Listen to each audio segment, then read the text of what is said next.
경기 파주시와 의정부시에 오늘 아침 1시간에 100mm가 넘는 집중호우가 쏟아졌습니다. 경기 북부 지역에 쏟아진 큰 비에 각지에서 침수나 토사 유출 피해가 잇따랐는데요. 현장에 YTN 취재기자 나가 있습니다. 양동훈 기자. 네, 경기 파주 공릉천에 나와 있습니다. 네, 다시 비가 많이 내리고 있는 것 같은데요. 그 분위기가 어떻습니까? 네, 소강 상태에 접어든 듯 거의 내리지 않고 있던 비가 대략 5분 전쯤부터 갑자기 또 쏟아지고 있습니다. 이렇게 집중호우가 이어지면서 하천이 많이 불어나 있는 상태인데요. 보시는 것처럼 만일의 사태에 대비해서 시민들이 강가 산책로로 들어가지 못하도록 통제해둔 상황입니다. 오늘 아침 이곳 파주시와 근처 의정부시에는 1시간에 100mm가 넘는 집중호우가 쏟아졌습니다. 어제 오후부터 오늘 낮까지 파주 판문점에 350mm가 넘는 비가 왔고 남양주와 연천도 200mm 넘는 강수량을 기록했습니다. 파주와 동두천, 양주, 의정부 등 지방자치단체들은 비 피해에 주의하라는 호우 긴급 재난 문자도 발송했습니다. 저희가 아침부터 돌면서 이곳 파주 일대 피해 상황을 확인하고 있는데요. 경기 파주시 자유로에서 당동 나들목으로 나가는 출구가 물에 잠겨 2시간 정도 통행이 제한됐습니다. 그 바로 아래에 있는 굴다리엔 물이 차서 승용차 2대가 침수됐습니다. 현장에서 만난 운전자는 불어난 물에 갑자기 엔진이 꺼졌고 물은 높이보다 높게 불어난 물을 헤치고 빠져나왔다고 설명했습니다. 파주 광탄면 창만 사거리도 쏟아진 빗물에 쓸려온 토사가 배수구를 막으면서 도로가 침수됐는데요. 바로 앞집에 사는 주민은 허리 높이까지 물이 들어찼었다고 이야기하기도 했습니다. 이외에도 양주 남면 신산다리와 의정부 녹양역 앞도 쏟아진 비에 침수되는 등 피해가 속출했습니다. 남양주시 포천 화도고속도로 수동나들목 근처에서는 토사가 도로로 쏟아져 내리면서 통행에 불편을 겪고 있습니다. 기상청은 앞으로도 경기 북부 내륙에 시간당 30에서 50mm의 큰 비가 더 올 수 있다고 예보했습니다. 비 피해 없도록 철저히 대비하셔야겠습니다. 지금까지 경기 파주시 공릉천에서 YTN 양동훈입니다.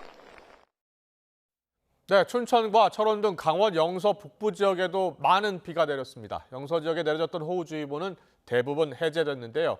북한강 상류댐인 춘천댐과 의암댐은 올여름 처음 수문을 열고 방류를 시작했습니다. 현장에 취재기자 나가 있습니다. 홍성욱 기자. 네, 강원도 춘천입니다. 네, 홍 기자 뒤로 수문을 연 댐이 보이는데요. 정확히 어디입니까? 네, 북한강 상류에 있는 춘천댐 앞에 나와 있습니다. 제 뒤로 수문을 열고 쉴 새 없이 물을 쏟아내고 있는 모습 보이실 텐데요. 4시간 전쯤인 정오부터 수문 2개를 열고 이렇게 쉴 새 없이 물을 쏟아내고 있습니다. 계속된 장맛비에 수위 조절에 나선 건데요. 춘천댐보다 하류에 있는 의암댐과 청평댐도 비슷한 시각 수문을 열고 방류를 시작했습니다. 다목적 댐인 소양강댐의 경우 현재 수위는 179.8m로 홍수기 제한 수위 190.3m에 크게 못 미쳐 수문 개방은 검토하지 않고 있습니다. 춘천과 화천, 철원 등 강원 영서 북부 지역을 중심으로 지금까지 100m 안팎의 많은 비가 내렸습니다. 수문 개방으로 강과 호수 수위가 늘고 있습니다. 강과 호수 인접 저지대에 거주하시는 분들은 피해 없도록 각별한 주의가 필요합니다. 지금 계곡 물도 많이 불어난 것 같습니다. 주의가 필요한 상황이죠? 네, 그렇습니다. 짧은 시간 내린 폭우에 계곡이 급격하게 불어났습니다. 제 뒤로 보이는 계곡 보이실 겁니다. 물이 급격하게 늘어났는데요.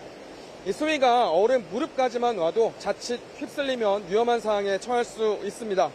이 무리해서 건너기보다는 이 계곡물에 고립됐다면 무리해서 건너기보다는 안전한 곳으로 대피해 구조를 기다리시는 게 좋습니다. 비 피해도 잇따랐습니다. 춘천시 동면의 한 택지공사 현장에서는 옹벽 일부가 무너져 내리기도 했습니다. 가림막을 덮어놨지만 내리는 비의 양이 많아 여전히 위태로운 모습입니다. 특히 버스 정류장이 맞닿아 있어 2차 사고 우려도 큽니다. 오전 10시 5분쯤에는 원주시 반곡동에 있는 다리 옆 비탈면이 무너져 내리기도 했습니다. 다친 사람은 없었고 재난당국은 교각 아래 산책길과 사고 주변을 통제했습니다. 앞서 새벽 6시 50분쯤에는 영월에서 나무가 쓰러지는 등 밤새 삼척과 양구 등에서 나무 쓰러짐 신고가 들어와 안전조치가 이뤄졌습니다. 또 어젯밤 11시쯤에는 춘천시 서울 양양고속도로 동산 2터널에서 빗길 4중 초돌 사고가 나 승용차 운전자 등 3명이 병원 치료를 받기도 했습니다. 강원 지역 내일까지 최대 120mm의 비가 더 내리는 걸로 예보가 되어 있습니다. 이 사고 없도록 안전에 각별한 주의가 필요합니다. 지금까지 강원도 춘천에서 YTN 후서옥입니다. 네, 앞서 파주를 연결했을 때 비가 다시 많이 내리기 시작했었는데요. 오늘 밤과 내일 아침 사이에 중부지방을 중심으로 또다시 강한 비가 예보가 됐습니다. 서울 등 수도권과 충청 북부에 시간당 70mm 이상의 극한호우가 쏟아질 것으로 보입니다. 취재기자 연결합니다. 장하영 기자. 네, 과학기상부입니다. 오늘 밤 사이에도 수도권에 시간당 70mm 이상의 강한 비가 예보됐다고요? 네, 기상청이 오늘 오전 브리핑을 열고 모레까지의 강수를 전망했습니다. 오늘 밤부터 내일 오전 사이에 수도권과 충청 북부를 중심으로 시간당 최고 70mm 이상의 강한 비가 쏟아질 걸로 보인다고 밝혔습니다. 현재 저기압이 동쪽으로 빠지고 남풍이 강해지면서 정체 전선이 북한 쪽으로 올라가 있는 상황인데요. 오후에는 곳곳에서 비가 소강 상태에 드는 곳도 있겠지만 북태평양 고기압의 가장자리를 따라서 따뜻한 수증기가 계속 유입되면서 국지적으로 강한 비구름이 만들어져 일부 지역에는 다소 강한 비가 쏟아질 걸로 보입니다. 이 밤부터는 정체전선이 남쪽으로 내려오면서 중부에 또다시 많은 비를 뿌리겠습니다. 서쪽에서 저기압이 유입되면서 정체전선이 남하하는 건데요. 저기압이 시계 반대 방향으로 돌아나가면서 북쪽에 찬 공기를 불러들여 정체전선을 압축시킵니다. 이 때문에 내일 새벽에도 오늘 새벽과 같이 비구름이 강하게 발달할 걸로 보입니다. 내일 오후부터는 정체전선이 더 남쪽으로 내려오는데 위치를 예측하기 어려운 작은 저기압이 발달합니다. 국지적으로는 최대 시간당 70mm 호우가 내릴 텐데 예보 없는 물폭탄이 있을 수 있다는 점 유의하셔야겠습니다. 기상청은 오늘부터 모레까지 서울 등 수도권과 충청에 최고 200mm 이상, 강원 남부에 180mm 이상, 전북과 경북에도 많게는 150mm 이상의 많은 비를 예보했습니다. 현재 경기도와 충청 곳곳에는 산사태 특보가 발령 중이고 특히 경기 남양주와 양주는 실시간 산사태 위험도도 2등급으로 산사태 발생 가능성이 50% 이상입니다. 많은 비에 지반이 약해져 있는 만큼 산사태나 토사 붕괴, 낙석 피해 등에 각별한 주의가 필요합니다. 지금까지 과학기상부에서 YTN 장하영입니다. 올여름 장마철 집중호우로 인한 침수 차량이 2,000대를 넘어섰습니다. 손해보험 업계에 따르면 지난 6일부터 오늘 오전 9시까지 손해보험 12개사에 접수된 침수 피해 차량은 모두 2,161대로 집계됐습니다. 추정 손해액은 196억 4,200만 원에 달했습니다. 폭우가 내릴 때 지하 주차장에 물막이판만 있어도 큰 피해를 막을 수 있습니다. 하지만 실제 물막이판 설치율은 매우 낮은 것으로 나타났는데요. 유한웅 기자가 취재했습니다. 지하주차장 입구로부터 집중호우로 인한 거센 물살이 폭포수처럼 밀려 들어옵니다. 거센 물살은 심지어 차량도 들어올릴 정도입니다. 물이 빠지고 난 뒤의 모습은 참담하기가 이를 데 없습니다. 또 다른 아파트 지하주차장. 물살이 차량에 충격을 주자 블랙박스 녹화가 시작되고 물살에 차량이 떠밀리며 화면도 자연히 돌아갑니다. 삼성화재 교통안전문화연구소가 조사한 결과 최근 5년간 집중호우로 인한 침수 차량의 60%가 이처럼 주차 중 피해를 봤습니다. 특히 서울과 경기 지역 집중호우가 있었던 지난 2022년에는 그 비율이 66%까지 높았습니다. 차량을 모두 다 대피시키지 않더라도 이처럼 물막이판을 설치해 놓으면 빗물이 안으로 쏟아져 들어가는 것을 막을 수가 있습니다. 지난해부터 신축 아파트에 물막이판 설치를 의무화했지만 문제는 기존 아파트 단지입니다. 삼성화재 측이 침수 우려가 큰 서울 강남구와 서초구, 송파구, 그리고 도림천 일대 500세대 이상 아파트 대상 표본 조사를 한 결과 13개 단지 중 10곳이 미설치였고 10곳 중 2곳은 심지어 2022년 당시 침수 피해를 본 곳이었습니다. 전기차 충전기처럼 처음에는 다 새로 짓는 아파트에는 공통적으로 들어가다가 몇 세대 이상부터는 이제 의무적으로 몇 대를 할당해서 설치하게끔 돼 있지 않습니까? 그런 식으로 좀 단지 규모별로 차등화돼서 약간 의무화를 순차적으로 하는 게 좋지 않을까 싶습니다. 물막이판 설치와 함께 위험한 곳에 주차된 차량을 발견해서 차주에게 급히 대피하도록 알리는 시스템 구축도 필요합니다. YTN 유환홍입니다. 검찰이 오늘 SM엔터테인먼트 시세 조정 의혹을 받는 카카오 창업주 김범수 경영쇄신위원장에 대한 구속영장을 청구했습니다. 소환 조사 8일 만에 이루어진 영장 청구에 대해 김 위원장 측은 유감을 표명했습니다. 자세히 알아보겠습니다. 윤서훈 기자. 네, 윤서훈입니다. 네, 김 위원장의 혐의 내용부터 말씀해 주시죠.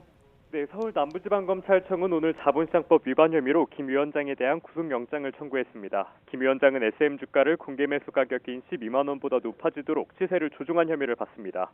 지난해 2월 SM엔터테인먼트 경영권 인수 과정에서 경쟁사인 하이브를 방해할 목적으로 사모펀드 운영사 등과 공모해 범행을 저질렀다는 게 검찰의 판단입니다. 금융감독원 특별사법경찰이 지난해 11월 김 위원장과 홍은택 전 카카오 대표 등 당시 카카오 최고 경영진들을 자본시장법 위반 혐의로 검찰에 송치한 지 8개월 만입니다. 이후 검찰은 시세 조정 과정에 김 위원장의 지시나 승인이 있었는지를 확인하기 위해 지난 9일 김 위원장을 소환해 21시간에 걸쳐 고강도 조사를 벌였습니다. 변호인단은 검찰의 영장 청구에 대해 사업협력을 위한 지분 확보의 목적으로 진행된 정상적 장내 매수였다며 유감을 표명했습니다. 이어 김 위원장이 SM 지분을 매수하는 과정에서 어떤 불법적 행위를 지시하거나 용인한 적이 없다고 강조했습니다. 김 위원장의 구속영장 실질심사는 오는 20일 오후 2시에 서울 남부지방법원에서 열립니다. YTN 유성훈입니다. 국회 상황 알아보겠습니다. 우원식 국회의장은 여야 입장이 첨예하게 갈리는 방송사법과 관련해 긴급 기자회견을 열었습니다. 법안 처리를 잠시 멈추고 범국민 협의체를 만들어 새로운 공영방송 제도 설계를 위한 논의를 해보자고 제안했습니다. 취재기자 연결합니다. 정인용 기자. 네, 국회입니다. 네, 그럼 방송사법 처리를 위한 국회 본회의 개최 미뤄지게 되는 건가요? 네, 앞서 민주당은 이르면 내일, 늦어도 오는 25일 국회 본회의를 열어 방송사법을 처리한다는 방침이었는데요. 우원식 국회의장이 긴급 회견을 열어 방송사법을 둘러싼 극한 대립에서 한 발짝씩 물러나 잠시 냉각기를 갖고 공영방송 제도를 새로 설계해보자며 범국민 협의체 구성을 제안했습니다. 여야와 시민사회, 언론 종사자, 학자 등이 고루 참여하는 논의기구를 만들어보자며 2달 정도 시한을 정해 결론을 도출해보자는 겁니다. 그러면서 야당엔 방송사법 입법과 방통위원장 탄핵소추 논의 중단을, 여당엔 현재 진행 중인 공영방송 이사 선임 절차를 멈춰달라고 촉구했습니다. 또 오는 25일까지 여야의 답변을 기다리겠다며 논의 시한도 못 박았습니다. 여야가 논의에 들어가면 일단 25일 본회의에 이 법안은 올리지 않겠다면서도 다른 법안의 본회의 상정 가능성은 열어뒀습니다. 방송사법은 공영방송 이사진을 외부에 개방하고 방송통신위원회 안건 의결을 엄격하게 하는 내용을 골자로 하고 있는데요. 야당은 방송 공정성을 명분으로 법안 처리를, 여당은 방송 장악을 위한 악법이라며 반대 입장을 각각 주장해왔습니다. 우 의장 제안에 국민의힘은 즉각 담당 상임위인 과방위원들을 소집해 논의를 이어가고 있습니다. 오늘은 재헌절 76주년인데요. 국회는 계속 공전 중인데 여야가 별도 입장을 냈습니까? 네, 국민의힘은 재헌절이 헌법 근간인 자유민주주의와 삼권분립, 의회 민주주의의 의미를 되새기는 날이라고 강조했습니다. 하지만 거대 야당이 민주당의 입법 횡포와 독주로 헌법 정신이 뿌리채 흔들리고 있다며 대한민국이 민주당 일당 독재 국가가 돼선 안 된다고 지적했습니다. 이어 국회가 오로지 민주당 아버지 이재명 방탄을 위해 운영돼선 안 된다며 의회 독재에 결연하게 맞서 싸우겠다고 목소리를 높였습니다. 들어보겠습니다. 끝없이 저지르는 민주당의 의회 폭거로 민생이 죽고 민주주의와 법치주의가 무너지고 상권 분립의 헌법 정신이 질식당하고 있습니다.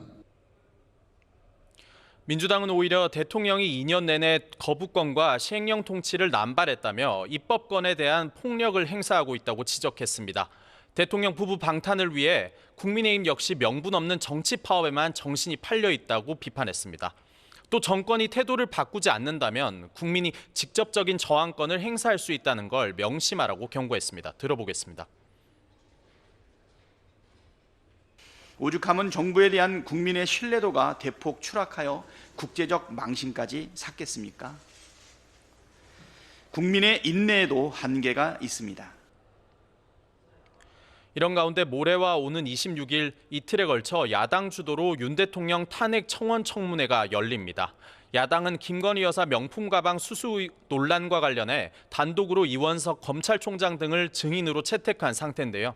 여당은 위헌, 위법적 꼼수 청문회라고 반발하고 있어 당분간 여야 대치는 계속될 전망입니다. 지금까지 국회에서 전해드렸습니다.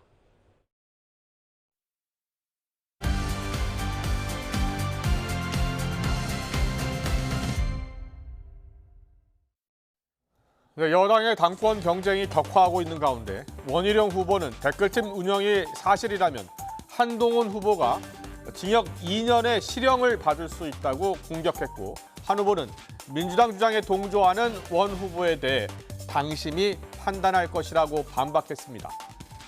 홍준표 대구시장도 한 후보 공격에 가세했습니다. 사실이라면 드루킹 사건과 맞먹는 대형 여론조작 사건이라면서 특검이라도 도입해야 한다고 주장했습니다. 심평 변호사는 여당의 자폭전당대회 지적에 한동훈 후보의 책임이 가장 크다면서 당대표가 된다면 분당이 불가피할 것이라며 정계 개편의 서막이 될 것이라고 주장했습니다. 하지만 오늘 나온 결선 투표 가상 대결 여론조사에서는 한 후보가 다른 3명의 후보에게 크게 앞선 것으로 나타났는데요. 오늘 정치원은 원희룡 한동훈 후보 공방과 심평 변호사의 인터뷰 듣고 시작하겠습니다. 지금 댓글팀 같은 새로운 것들이 올라오게 되면요. 그 사실관계가 사실이라면 김경수 지사처럼 징역 2년의 실형을 받을 수도 있는 그런 사안이고, 사실관계가 만약에 밝혀지게 되면 아무리 이게 당내에서 보호하려고 해도 보호할 수가 없습니다. 민주당 양문석의 주장에 동조하는 원희룡 후보에 대해서 당심이 판단할 거라고 생각합니다. 제가 길게 말씀드리진 않겠어요. 계속 민주당이 특검을 발의할 때 어떻게 해야 될지에 대해 전혀 대안을 제시하지 못하고 계시다고 생각합니다. 잠시만요. 이번에는 워낙 갈등이 심해서 한 후보가 당선이 되면은 분당은 거의 피할 수 없는 것이 아닌가. 정계 개편에 또 방아쇠가 될 가능성이 높지요. 윤석열 대통령 탈당하면 친윤 의원들을 또 연쇄 탈당할 거다 이렇게 보시는 거예요? 그 가능성이 대단히 높다고 봅니다. 이것이 한동훈 당대표가 출연하는 경우에 이것은 거대한 정계 개편의 방아쇠가 당겨지는 것으로 볼 수가 있겠죠. 여야간을 합쳐서 이 정계 개편의 서막이 오르는 것이 아니겠냐. 네, 오늘 정치권 이슈도 자세히 분석을 해드릴 텐데 김영우 전 국민의힘 의원, 박수현 민주당 의원과 품격 있게 분석을 해드리겠습니다. 어서 오십시오. 안녕하세요. 안녕하십니까? 안녕하세요. 네. 여당 전당대회가 워낙 지금 격하게 붙고 있어서 그부터 물어보겠습니다. 한동훈 원희룡 후보 두 사람의 이 공방이 너무 격해지면서 이거 전당대회 끝나고 수습이 될 수 있을까요? 저는 수습될 수 있다고 봅니다. 뭐 심평 변호사는 한동훈 후보가 되면은 분당될 가능성이 있다 이러는데 그거는 지금 현실을 오히려 거꾸로 해석을 하는 것 같아요. 그렇군요. 지금 방금 전에 여론조사 결과가 잠깐 나왔었는데 그 한동훈 후보가 만약에 지금 이제 70% 이상의 지금 지지율을 얻고 있다면 한동훈 후보가 당선이 안 되면 오히려 심각해지는 거 아닙니까? 그런 수치만 봤을 때는.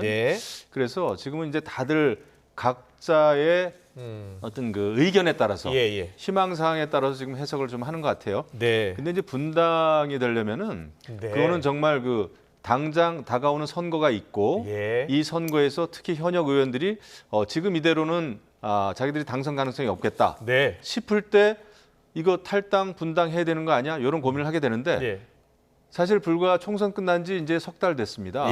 그리고 지금은 단순한 전당대회예요. 그래서 후보들 간에 엄청난 갈등과 이런 게 있지만 굉장히 치열합니다만은 이거 결국은 사실은 끝나고 나서 대통령과 새로 당선되는 당대표가 어떤 자세를 취하느냐. 특히 대통령이 어떤 자세를 취하고 당을 어떻게 이끌고 화합하고 그러니까 대통령에 달려있다 생각합니다. 그렇군요. 알겠습니다. 박수현 의원께서는 어떻게 보세요? 야당의 눈으로도 봐주시고 그리고 또 정치 오래 하셨으니까. 그냥 정치인의 눈으로만 보겠습니다. 이야기 좀 해주세요. 어떻게 예상하세요? 아마 보수정당 또 집권당의 특성상 당이 형식적으로 분당되는 깨지는 쪼개지는 이런 일은 없을 거라는데 저도 동의합니다. 형식적으로는 깨지기 어렵다. 그러나 내용상 심리적으로는 분당의 상태를 면하기 어려울 것이다. 그만큼 지금 이 갈등의 골이 심하지만 이 문제는 사실은 후보 간의 감정 싸움이라기보다는 그 뒤에 용산, 윤석열 대통령이라고 하는 영향력이 있기 때문에 그것이 봉합이 될 수가 없다는 뜻입니다. 네네. 그러면 우리 이준석 전 대표의 경우를 돌아볼까요? 대표가 됐습니다. 그런데 이 대표를 몰아내기 위해서 윤리위라고 하는 걸 동원하지 않아요? 결과적으로. 그 전당대회 되기 전에는 나경원 후보를 연판장을 통해서 주저앉히는 걸 하잖아요. 그러면 그런 것들을 대입해 보면 한동훈 후보가 당선된다 하더라도 지금 친윤 후보인 것은 원희룡 후보라는데 뭐 많은 사람들이 다 공감하고 있는 건 아닙니까? 그러면 한동훈 후보가 되었을 때 어떻게 할까? 이준석 대표의 경우를 보면 지금 이 전당대 과정에서 나타났던 여러 가지 문제들을 가지고 계속 흔들 가능성이 있고 그것을 아마 총선 재보궐 선거가 곧 있을 것 아니겠습니까? 그러면 그 선거 결과 때까지 아마 그런 시도를 하다가 결과적으로는 그 총선 성적표를 가지고 한동훈 후보를 본격적으로 끌어내리는 그러한 심리적 실질적 내용적 분당 상태로 갈 수밖에 없을 것이다. 그렇게 예상해 봅니다. 정치라는 게 이제 어제의 친구도 오늘의 적이 될 수 있고 오늘의 적도 친구가 될 수가 있는데 두 사람 한동훈 후보와 원희룡 후보가 어느 정도 감정까지 상한 것처럼 보이거든요. 관계 회복 가능성은요? 없다고 봅니다. 김영우 의원님 말씀처럼 봉합은 될 수 있어요. 그러나 지난번에 그 윤석열 대통령과 한동훈 비대위원장 사이에 갈등이 있을 때 소위 폴더 인사 이 하는 장면을 통해서 봉합이 됐다 이렇게 했지만 결과적으로 해결이 아니라 봉합에 불과했던 거예요. 그러니까 다시 지금 윤석열 대통령과 한동훈 후보의 갈등설이 지금 전당대회 과정에서 다시 불거지고 있는 것 아닙니까? 그때 봉합은 됐지만 해결이 되지 않았다는 근거거든요. 그래서 지금 한동훈 후보와 원희룡 후보 간에 예를 들어서 이제 봉합이 되어서 나무에 못이 박혔는데 못은 뺄 수가 있어요. 그러나 그 못 박힌 자국은 남게 되는 것입니다. 그 못 박힌 자국에 물이 들어가고 얼고 하면서 이것이 수축과 팽창을 하면서 깨지게 되는 것이거든요. 그래서 봉합은 될 수 있을지 몰라도 해결은 되지 않을 것이다 이렇게 봅니다. 이 김여사 문자에서 등장한 댓글팀 장해찬 전 최고위원이 여론조성팀 있다. 본인도 직접 활동을 했다라고 했고 또 계속 SNS에서 자신을 고발하라고 이야기하고 있어요. 그리고 원희룡 후보는 이게 만약에 사실이라면 징역 2년 받을 수도 있다라고 이야기하고 있고요. 그러니까 계속 이제 의혹 제기하고 이게 만약 사실이라면 조성팀이 있다면 뭐 또 한동훈 그 후보가 이 사실을 알고 또 지원했다면 전부 이제 가정을 지금 한동훈 후보가 왜 적극적으로 나서지 않느냐라고 또 이야기하는 분도 있어요. 그거는 이제 한동훈 후보 입장은 그런 것 같아요. 어제도 이제 어디서 얘기를 하던데 장해찬 전 최고가 그렇게 그 특별히 그런 증거가 있거나 본인이 거기에 가담을 했으면 일단 본인이 자수를 해라. 자수를 해라. 그래가지고 사실을 밝혀라. 제가 과거에 그 드루킹 사건, 드루킹 사건 진상조사 단장을 해가지고 그래요? 그럼요. 그래 제가 파주 현장에도 갔고 드루킹의 그 부인도 만나서 인터뷰도 했고. 근데 드루킹이나 이런 거하고는 지금 나온 거, 지금 장해찬 전 최고가 제보한 거. 요 정도는 이제 근본적인 차이들이 많이 있습니다. 어떤 차이가 있습니까? 일단은 당시에는 이제 김경수, 그러니까 문재인 대통령 후보의 복심이라고 할 수 있었던 김경수 후보가 그 드루킹 일당들이 만나가지고 그 킹크랩이라고 하는 그런 프로그램 시연도 했고, 그 다음에 경공모라고 해가지고 정말 그 팀을 움직였고, 그 다음에 나중에 대가도 요구하지 않았습니까? 오사카 총영사. 그러니까 그런 대가 요구, 그 다음에 그런 어떤 다량의 문자 그 발송, 문자 입력 그 프로그램 활용, 그다음에 김경수라고 하는 정치인이 그걸 알고 있었느냐 모르고 있었느냐. 결국 아는 걸로 판명이 돼가지고 2년 실형을 받은 거거든요. 근데 지금 이제 장해찬 전 최고가 이야기한 거는 아직까지는 댓글이 뭐 그런 그 어떤 여론조사 팀이 있었다, 여론조성 팀이 있었다, 자기도 관여를 했다. 하지만 한동훈 법무부 장관이 이것을 알고 있었고 정말 보고를 받고 또 그 지시를 하고 지원을 하고 이런 것까지는 어떠한 어떤 증거를 제시는 못 하고 있어요. 그래서 지금 드루킹하고 엮는 거는 드루킹하고 비교하는 거는 제가 볼 때는 너무 많이 나간 것 같고요. 근데 이제 좋지는 않죠. 전당대회 과정에서 이런 거를 자꾸 제기하면은 지금 계속 야당이 좋아하는 먹잇감을 계속 제공해 주는 거 아닙니까? 그래서 제살 깎아 먹기죠. 이렇게 되면 예. 이거는 자제하는 게 맞습니다. 그렇군요. 그런데 이 댓글팀 운영 의혹, 과거에도 보면 여러 대선 후보들의 발목을 잡는 경우가 이 경선 때 주자들 간의 의혹 공방이 결국은 계속 그 대선까지 이어지는 경우가 많았거든요. 야당에서는 한동훈 특검에 이 내용도 넣겠다는 거잖아요. 그렇습니다. 예. 이 댓글 의혹이라고 하는 것은 사실은 굉장히 중요한 민주주의 원칙을 아주 무너뜨릴 수 있는 그런 어떤 기제이기 때문에 이건 굉장히 중요하다고 보는 것이고요. 또 이게 이제 뭐 김영우 의원님께서 야당이 좋아하는 먹이 이렇게 표현하셨는데 지금 현재의 동력은 국민의힘 내부에서 지금 공급되고 있는 것이에요. 의혹이 제기되었고 장해찬 전 최고가 내가 들은 이야기를 하는 것이 아니라 내가 직접 보고 겪은 일을 얘기하는 것이다 라고 이야기를 했습니다. 만약에 장해찬 전 최고 같은 분이 그렇게 이야기했을 때 사실이 아니라면 자기에게 어떤 법률적 피해가 올지를 뻔히 알고 있는 상황에서 그걸 감수하고 이야기한 거란 말이에요. 그리고 앞으로 추가 폭로도 지금 예고하고 있는 것 아닙니까? 그리고 왜 나를 고소하지 않냐라고 당당히 나서고 있어요. 그래서 이 문제는 장해찬 전 최고의 그 어떤 증거 폭로 이걸 좀 봐야 될 문제고 이것이 전당대회가 끝난다 하더라도 또 다른 동력들이 공급이 될 가능성이 굉장히 많기 때문에 또 말씀대로 그런 것이 나올 경우에 야당으로서는 그것을 침묵하고 있을 수는 없지 않습니까? 그래서 이런 댓글팀의 운용 진실에 관한 이런 것은 전당대회가 끝난 이후에도 계속 나올 수 있기 때문에 이것은 굉장히 길게 갈 것이다. 그렇게 예상을 해보는 것입니다. 그렇군요. 한동훈 후보가 지금 법적 대응에 나서지는 않고 있는데요. 그렇죠. 왜냐하면 그 이유가 보니까 장해찬 전 최고가 얘기하는 게 이런 댓글팀에 대해서 한동훈 후보가 어떻게 지시를 했다. 내지는 한동훈 그 전 법무부 장관하고 직접적으로 연결을 지금 못 시키고 있습니다. 그것 때문에 지금 그렇게 직접 고소할 필요 없다. 더더군다나 전당대회 지금 와중에 있어서 그리고 이제 한동훈 후보 같은 경우에는 법무부 장관 시절에 이미 엄청난 팬덤이 있었어요. 그래서 그때 민주당 의원들하고 공방을 벌이고 국회에서 이럴 때마다 그런 그 열렬 지지자들을 팬덤들이 엄청나게 댓글 많이 달고 그랬거든요. 그거 자체는 불법이 아니죠. 그리고 그것은 어떤 그 계정을 사용해가지고 똑같은 말을 뭐 여러 번 했든지 그거 자체가 불법은 아닙니다. 그래서 그 팬덤이 있는 정치인에 대한 그 자발적인 그 어떤 뭐 댓글이라든지 그런 거는 이제 문제가 안 되고 한동훈 후보 입장에서는 뭐 그거는 전혀 이제 관계가 없고 자발적으로 하는 거에 대해서는 본인이 어떻게 영향력을 행사할 수 있는 방법도 없고 지금은 이제 그런 상태인 것 같아요. 근데 이게 뭐 제가 볼 때 야당은 이걸 뭐 특검을 해야 된다 막 그럽니다만은 지금 민주당도 사실은 뭐 이재명 당대표도 그렇고 열렬 지지자들은 어떤 이벤트 있을 때마다 엄청난 댓글을 답니다. 이것은 어떤 특별한 정치인 뭐 한두 사람한테 해당되는 문제가 아니에요. 그래서 그렇게 따지면 가정에 가정을 거듭하면 그럼 민주당에서도 그렇게 많은 그 강성 지지자들이 다는 뭐 댓글 이런 것도 다 조사해야 돼요. 그래서 저는 이거는 지금 그냥 그 전당대회 와중에 그냥 진흙탕 싸움을 만드는 전당대회 끝나도 야당에서 계속 문제를 제기하면 계속 정치적 이슈가 되지 않겠습니까? 이슈는 되지만은 이제 증거가 있어야 되고요.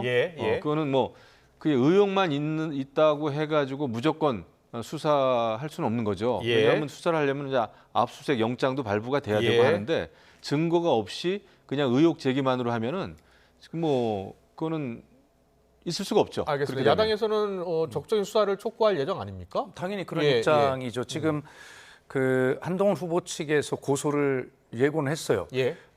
그러나 그 고소의 내용이 뭐냐면 한동훈 장관, 한동훈 후보 본인 개인의 명예를 훼손했다는 것이 아니고 법무부 장관 재직 시절에 공무원들의 명예를 훼손한 것이 있는지 이렇게 지금 하고 있거든요. 그러니까 장해찬 최고가 지금 큰 소리 치고 있듯이 왜 그렇게 빙빙 돌리냐라고 하고 있는 것인데 김영우 의원님 말씀 맞아요. 그래서 이 문제가 추가 폭로 어떤 증거 이런 것들이 앞으로 어떻게 나와서 어떻게 전개될지는 지금 현재는 지켜볼 수밖에 없는 문제입니다. 장해찬 전 최고위원이 얼마 전에 라디오에 출연해서 기자회견까지 예고를 한 상황이기 때문에 좀 더 지켜보겠습니다. 전당대회 분위기가 가열되면서 합동연설회에서는 얼마 전 난투극 수준의 몸싸움까지 있었죠. 후보들 간의 토론에서도 치열한 공방이 펼쳐지고 있는데 모처럼 한 목소리를 낸 순간도 있었습니다. 영상으로 만나보고 오겠습니다. 국민들께서 궁금해하시고 그리고 대통령께서 사과까지 한 사안이기 때문에 이 법의 정신에 따라서 법 앞에 평등의 정신에 따라서 진실을 규명하고 그래서 사안을 마무리 질 필요가 있다고 생각합니다. 당당히 조사를 받고 또 국민들한테 심경을 진솔하게 얘기를 하면 아마 우리 국민들께서는 막상 이 숙이고 들어오는 사람 그리고 자기를 낮추는 사람한테는 마음이 열려 있습니다. 그런 전환점으로 해야 된다고 생각합니다. 몰카 공작 그래서 그러한 부분을 너무 그 당시에 우리 여권도 그렇고 그런 쪽으로 포인트를 맞추다 보니까 오히려 역풍이 분 것 같습니다. 그래서 이 수사 부분에 있어서는 그냥 원칙대로 하는 것이 맞다라고 생각을 합니다. 법 앞에 예의가 없습니다. 성의 없는 조사, 수사를 해야 되고요. 돌려줘라 했는데 사실 저는 믿습니다. 김건희 여사의 그 말씀을. 그래서 아마 조사가 진행이 되면은 적절한 입장 표명을 하실 거다 이렇게 봅니다. 김건희 여사에 대한 검찰 조사는 어떤 식으로든 필요하다고 본다, 아니다 들어주십시오. 모두 다 O 드셨습니다. 네 분의 후보 모두 O 드셨습니다.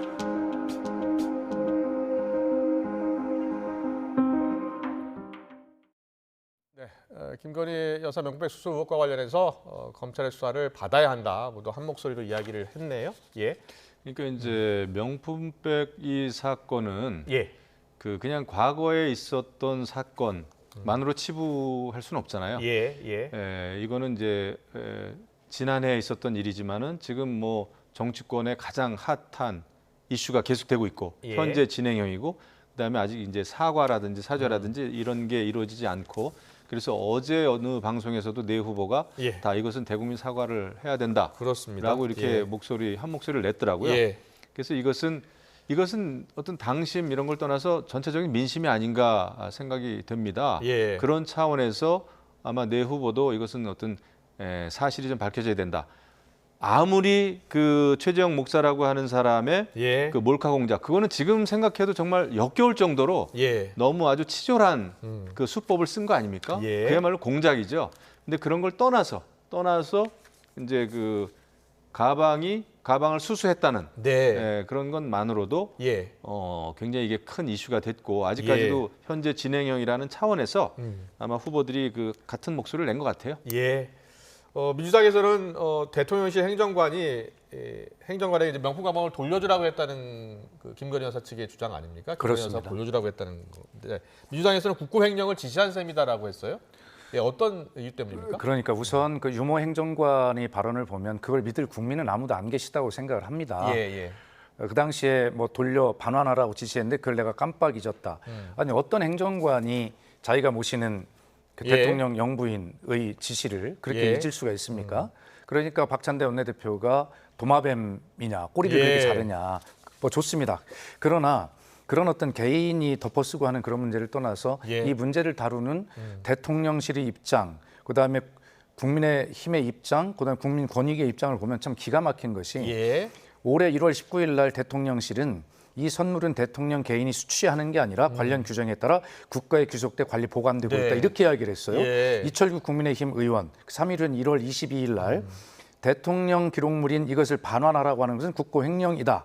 대통령 기록물이라는 걸 정확히 이야기하고 있지요. 국민권익위 올해 6월 10일 날 판결 어떻게 했습니까? 이 선물은 대통령 기록물이어서 이렇게 이야기를 했어요. 그런데 올해 저도 국회 운영위원입니다만 7월 1일 날 운영에 출석한 대통령 비서실장이 뭐라고 했습니까? 이것은 아직 대통령 기록물로 보느냐 여부를 결정하지 못했다. 12월 말까지 한다. 아니 도대체 윤모 행정관이 말을 바꾸고 또 꼬리를 자르고 개인이 덮어 쓰겠다는 건 뭐 알겠는데 그러나 이 문제를 가지고 이렇게 중요한 기관들이나 이 말이 이렇게 바뀌는 것 자체가 말이 바뀌는 게 문제다. 정확하게 이건 이 문제를 어떻게 덮고 수습하고 그냥 왜곡하고 덮고 가려고 하느냐에 급급한 그런 아주 궁색한 모습을 보여주는 거 아니에요? 이게 문제라고 생각을 합니다. 그렇군요. 대통령실이라든지 그동안 명백수수 의혹과 관련한 입장 발표가 조금씩 관계자 발로 나왔었는데 약간씩 해명이 좀 바뀌고 있는 것 같아요. 그러니까 제가 볼 때 이게 어떤 초장부터 아주 처음부터 충분한 어떤 검토와 내부 그 회의가 없었던 것 같아요. 그래서 이게 이제 제대로 된 그 이의부속실도 없고, 예. 그리고 이거를 책임지고 이 사안에 대해서 여러 가지 법적인 문제, 실체적인 사실 문제 이런 거에 대해서 꼼꼼히 따져보지는 않은 것 같습니다. 그러다 보니까 예. 더더군다나 시간이 계속 흐르다 보니까 지금에 와서 아마 그때 정확하게 있었던 여사의 발언에 대해서 그거를 들었던 행정관의 그 기억 이것도 한계는 있죠. 그래서 이제 예를 들면은 이거 즉시 돌려줘라. 하지만 예를 들면은 그 이것을 준 사람 최 목사의 마음이 상하지 않도록 지금 적당한 때 돌려줘라.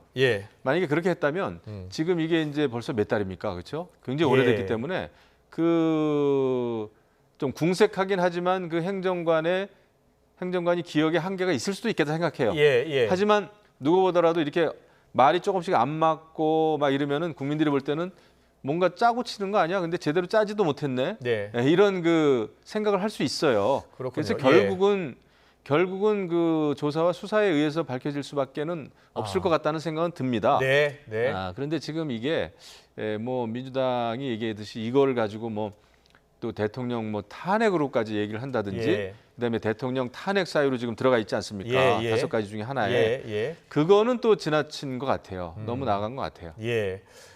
오늘 심평 변호사 앞서 인터뷰 잠깐 전해드렸는데 심평 변호사도 김건희 여사로부터 전화를 받았다고 하더라고요. 명품백 수수과 관련해서 어떻게 하는 게 좋겠느냐. 그래서 심평 변호사 이야기는 본인은 처음에는 사과를 해야 한다라고 했다가 뭐 문자 내용을 보고 나서는 또 사과할 필요가 없다라고 또 이야기를 했다고 해요.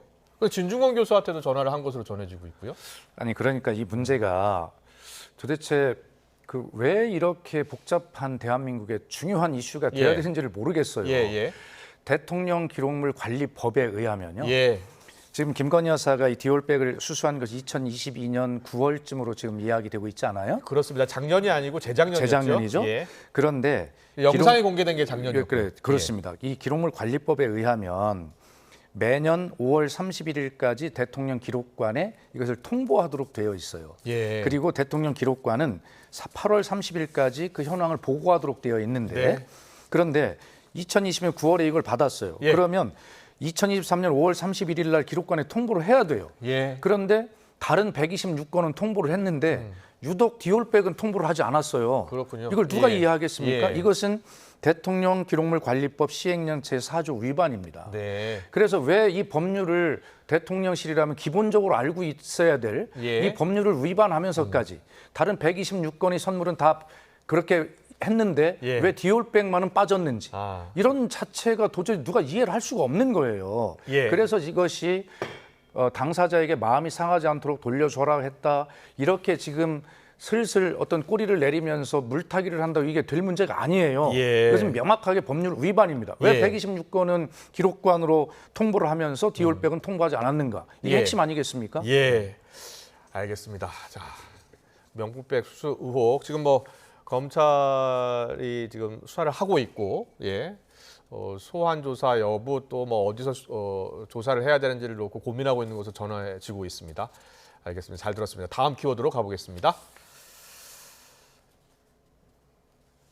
네, 다음 키워드는요. 게이트입니다. 국민의힘 권성동 의원이 오늘 오전에 기자회견을 했습니다. 게이트라는 단어를 꺼냈습니다.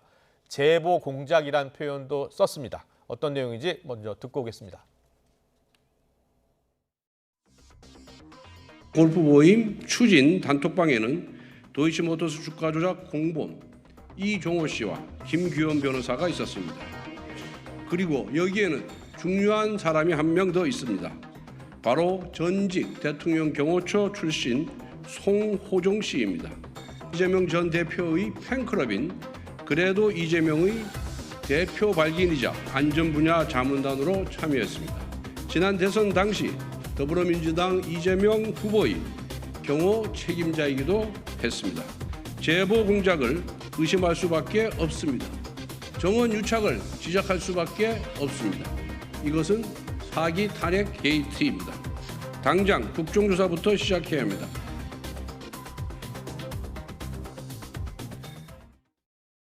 권성동 의원이 오늘 기자회견을 했는데요. 임성근 전 사단장 골프 모임 단톡방 의혹과 관련해서 기자회견을 했어요. 거기 대화방 참여자들이 민주당과 관련돼 있는 인사들이 있다라는 주장입니다.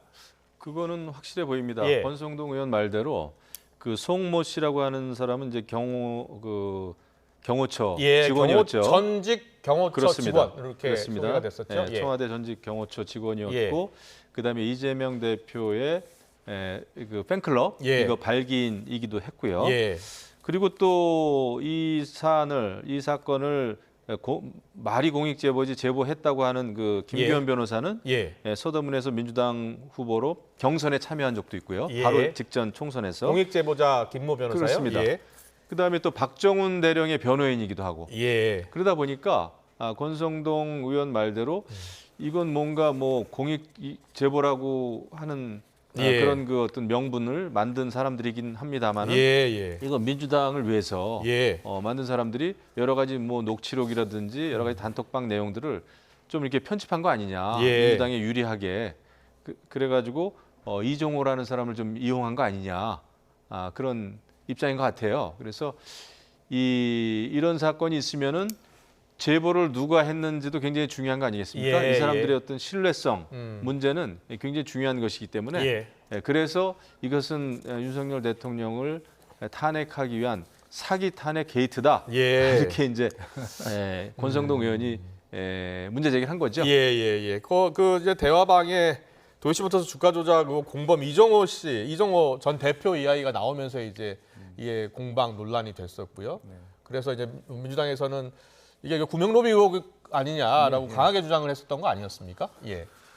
지금 이런 경우에 이제 흔히 뭐라고 표현하냐면 그래서 뭐 이렇게 답변할 수 있어요. 그래서 뭔데?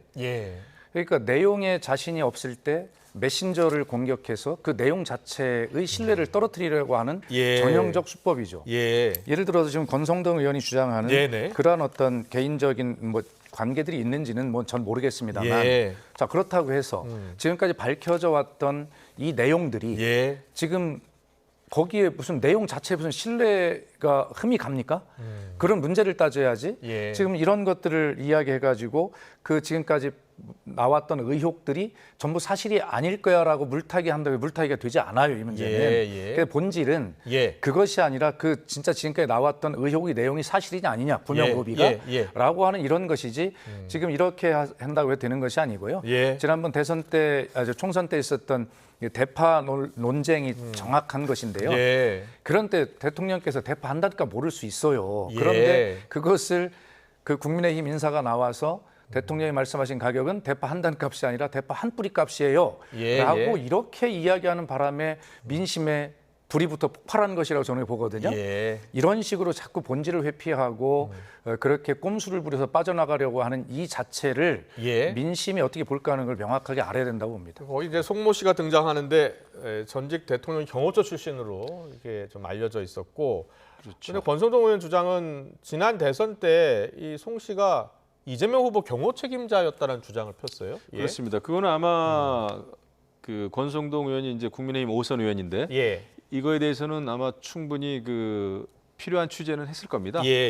그래서 이제 자신 있게 얘기한 것이기 때문에 저는 제가 볼 때 그거는 신뢰할 만한 것인데 중요한 것은 구명이 실질적으로 이 단톡방에서 이렇게 어설프게 얘기됐는지 아니면 실질적으로 구명의 그 노력이 이루어졌는지 여부 아니겠습니까? 그러니까 지금도 그것은 전혀 이제 밝혀진 것은 없는데 그런데 여기에 참여한 단톡방에 참여한 사람들이 전부 민주당 출신이고 이것을 제보한 사람은 출마까지 한 사람이다 보니까 이것은 다분히 그런 의도라고 한다면 상당히 과장이 있을 수 있겠다라는 추측인 것 같아요. 권성동 의원께서 말씀 안 하신 게 하나 있는데 뭐죠? 이 송종호 청와대 경호처 출신이라고 하는 분 아마 이분이 그 문재인 대통령 때 경호처 출신이었다면 완벽한 퍼즐이 맞겠죠. 그런데 왜 전직 경호처라고만 했을까요? 이분은 이명박 대통령 시절에 경호처 직원이었고 그 당시에 청와대에 파견되었던 임성근 지금의 사단장 그분과 그때부터 교류가 있었다는 것으로 알려져 있거든요. 그렇기 때문에 이 메신저를 공격할 때 본인들에게 유리해 보이는 것만 얘기하고 불리해 보이는 진실을 얘기하지 않는 측면이 있어요. 그런 부분도 지적하고 싶습니다. 알겠습니다. 지금 뭐 국정조사까지 촉구하고 나섰는데요. 네, 일단 지금 최상병 특검 관련해서는 이제 청문회도 지금 대통령 탄핵 청원 청문회 25일도 예정돼 있기 때문에 26일에 관련 이슈도 또 논의가 될 것 같습니다. 다음 키워드로 가보겠습니다. 네, 정쟁. 다음 키워드는 정쟁인데요. 이원석 검찰총장이 자신을 윤석열 대통령 탄핵 청원 청문회에 증인으로 채택한 야당을 향해서 사법을 정쟁으로 몰아넣었다고 비판했습니다. 어제 녹취였는데 듣고 오겠습니다. 대통령 탄핵 청문이라고 하는 유례없는 정치적 사안에 사법을 담당하는 검찰총장을 끌어들이는 것은 정치가 사법을 정쟁으로 몰아넣는 것입니다. 이러한 처사가 온당하지 못하다는 것은 국민 여러분들께서 잘 알고 계시리라 믿고 이에 대해서는 역사가 평가하리라고 생각합니다. 네, 대통령 탄핵 청원 청문회 19일, 26일 이렇게 이틀간 열리는데 26일 예정인 윤 대통령 탄핵 청문회에 이원석 총장을 증인으로 민주당이 추가로 채택한 겁니다. 여기에 대한 입장 발표인데 이원석 총장이 나올 것 같습니까? 안 나가겠죠. 사실 국회가 검찰총장을 국회로 부르는 것은 이제 국정감사라든지 이런 거 할 때는 뭐 그렇게 합니다만은 그게 관례고 그냥 청문회에서 그것도 야당 의원들만이 통과시킨 강제로 통과시킨 그런 그 대통령을 탄핵한다고 하는 그런 청문회 그런 청문회도 초유의 일이고요. 거기다가 또 이재명 당대표에 대해서 여러 가지 검찰이 이제 수사를 벌이고 있다는 이유 때문에 그 검찰총장을 그런 어떤 청문회에 불러들인다는 것은 그거는 이원석 총장 말대로 완전히 그냥 그 검찰을 정쟁의 한 복판에 끌어들이는 겁니다. 그래가지고는 안 되는 거죠. 아무리 그 이재명 당대표의 사법 리스크가 있다고 하더라도 검찰총장을 청문회에 오라가라 하고 오지 않으면은 또 고발을 한다고 하고 이렇게 되면은 그거는 정말 사법 체계를 완전 무너뜨리는 거예요. 그래서 역시 민주당의 지금 가장 발등에 부른 이재명 당대표의 사법 리스크다. 그 사법 리스크를 막기 위한 완화시키기 위한 온갖 좀 총동원령을 내렸다고 볼 수밖에 없죠. 그래서 저는 이건 있을 수 없는 일이다 생각을 해요. 민주당에서는 김건희 여사 명패수수 의혹 관련 수사 상황도 좀 물어보고 그렇습니다. 여러 가지 물어볼 게 많기 때문에 추가로 채택했다라고 하는 거죠. 이원석 검찰총장에게 묻고 싶은 것은 왜 김건희 여사에 대한 검찰 수사를 이렇게 미적거리냐. 혹시 그 과정에 외압을 받은 것은 없냐라고 하는 것을 확인을 하려고 하는 것이지 이원석 검찰총장의 업무에 관해서 무슨 뭐 징계를 하려고 한다거나 뭐 그런 것이 아니죠. 그리고 이원석 검찰총장에게 한 말씀 좀 드리겠습니다. 검찰이 어떤 위치입니까? 검찰은 삼권 분립 본인이 얘기 잘했는데 삼권 분립에서 본인들이 삼권 분립의 최정점에 있는 어떤 기관이 아니에요. 착각하지 말기 바랍니다. 본인들은 행정부의 한 부처입니다. 검사 탄핵을 민주당이 탄핵안을 발의했을 때 이원석 검찰총장이 나서서 기자회견을 합니다. 그리고 국회에 대해서 어이없다는 이야기를 하죠. 아니 어떤 행정부의 장이 자기 소속 공무원이 부패 혐의와 관련해서 국회가 징계를 결의했는데 장관이 나서서 기자회견하는 거 봤습니까? 검찰은 특별합니까? 어떻게 그렇게 오만합니까? 그리고 지금도 본인들이 해야 할 일을 제대로 안 했기 때문에 또 그것도 본인을 벌 주려고 하는 것이 아니라 그 과정을 참고적으로 묻겠다고 하는 것인데 그것을 검찰총장이 국회의 결정에 대해서 기자회견을 하고 와서 사법을 정쟁으로 몰아넣네라고 하는 이런 이야기를 하는 이 검찰은 스스로 제가 볼 때 본인들은 삼권 분립의 위에 있는 행정부의 한 부처가 아니라 무슨 특별 부인 이런 어떤 교만에 빠져 있다는 생각을 지울 수가 없어요. 이러기 때문에 검찰이 지금 개혁돼야 된다고 하는 거 아닙니까? 근데 지금 삼권 분립 말씀하시면서 굉장히 이렇게 역정을 내시는데 그 이재명 당대표 수사를 했다고 해서 일선의 그 수사 검사를 탄핵을 여러 명을 하고 이런 예는 없지 않습니까? 이재명 대표를 수사했다고 탄핵 소추한 것이 아니고 근데 내용을 각자의 보면요. 다 이유가 있습니다. 그 이유가 보니까 뭐 다 대장동 그다음에 또 이화영 예. 뭐 이런 사람들 탄핵한 검사들이 다수를 이루고 그래서 이런 적은 없는 것 같아요. 예. 그런 민주당이 그 삼권 분립에 대해서 역정을 내시는 거는 저는 알겠습니다. 이해할 수가 없습니다. 네, 뭐 여야 입장이 다르고 또 생각이 다르니까요. 마지막으로요.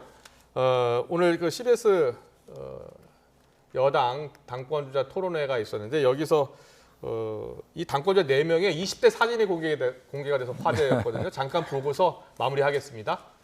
네, 자 저기 오른쪽 끝에 이제 윤상현 후보 모습 보이고 이 한동훈 후보 20대라는데요. 예, 네, 오늘 화제가 됐습니다. 나경원 후보, 원희룡 후보, 예, 원희룡 후보, 예, 모습도 보이고요. 20대 시절, 네, 보고요. 네, 마지막으로 나경원 후보도 보이네요. 네. 참 젊었을 때였습니다. 예, 뭐 대선 주자들, 그러니까 경선 주자들이 오늘 인터뷰 때 유일하게 웃으면서 대화를 나눴던 모습이었습니다. 저 시절의 마음으로 정치를 좀 했으면 좋겠습니다. 저도 그 말 하고 싶었는데, 예, 다들 뭐 그 당시 사진 보면 다 저런 모습들 아니었을까요? 그렇죠. 예. 뭐 지나가는 것은 다 아름답긴 한데 저 시절에 피가 뜨거웠죠, 다들. 네. 예, 그래서 저 시절에 저 심정 가지고 정치에도 문제가 있습니다. 알겠습니다. 두 분 다 같은 목소리 내주셨습니다. 국민들 마음도 다 한결같을 것 같습니다. 국민만 보고 저렇게 순수한 마음으로 정치를 해줬으면 좋겠습니다. 지금까지 김영우 전 국민의힘 의원, 박수현 더불어민주당 의원과 함께했습니다. 잘 들었습니다. 고맙습니다.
네, 충남에도 이 강한 바람과 함께 시간당 60mm의 폭우가 쏟아졌는데요. 비바람에 떨어져 나간 축사 구조물에 맞아서 한 명이 숨졌고 피해 지역에 또다시 많은 비가 쏟아지면서 복구 작업을 어렵게 만들고 있습니다. 김기수 기자의 보도입니다. 강한 비바람에 CCTV 화면이 흔들리더니 철제 구조물이 엿가락처럼 휘어버립니다. 축사에 있던 소들은 깜짝 놀라 주변을 서성입니다. 충남 논산에서 축사를 확인하러 나갔던 50대가 비바람에 떨어진 철제 구조물에 맞아 다음날 숨진 채 발견됐습니다. 3, 4m 정도밖에 안 보일 정도로 비가 위에서 아래로 내려야 되는데 비가 옆으로 갈 정도로 돼가지고 비바람이 원체 세니까 강풍이었으니까. 고속도로를 달리는 차가 거센 빗줄기에 좀처럼 속도를 내지 못합니다. 연신 빗물을 닦아내도 앞이 제대로 보이지 않습니다. 아파트 외벽은 뜯겨나갔고 지붕도 날아가 종이장처럼 구겨졌습니다. 충남 남부를 중심으로 최대 시간당 60mm의 폭우가 쏟아지고 바람까지 강하게 불면서 피해가 잇따랐습니다. 지난주 한 차례 침수 피해를 봤던 비닐하우스는 또다시 진흙밭으로 변했습니다. 썩은 줄기를 걷어내는 작업입니다. 이렇게 이동할 때마다 발이 푹푹 빠지면서 걷기가 쉽지 않습니다. 자원봉사자들은 물에 잠긴 수박이 썩으면서 내는 악취에 힘겨움을 토로합니다. 이 수박이 다 썩어서 그 악취가 심하고 일반적인 봉사활동보다 좀 더 난이도가 있는 것 같습니다. 연이은 폭우에 복구 작업이 더디게 진행되면서 피해 농민들의 마음도 편치 않습니다. 농민들은 참 비가 오거나 바람 불으면 참 걱정이 많죠. 걱정으로 살고 있습니다. 산사태와 침수 우려로 일부 마을 주민들은 또다시 마을회관 등으로 대피했고 뜬 눈으로 밤을 지새워야 했습니다. 참 한숨 못 잤어요. 그저 먼저도 그러고 그래갖고서 그냥 몸도 불편하고 내 집 아니니까는 불안하지 뭐예요. 잠도 안 오고. 수마가 핥히고 간 자리에 연이어 강한 비바람이 몰아치면서 크고 작은 피해가 잇따랐습니다. YTN 김기수입니다.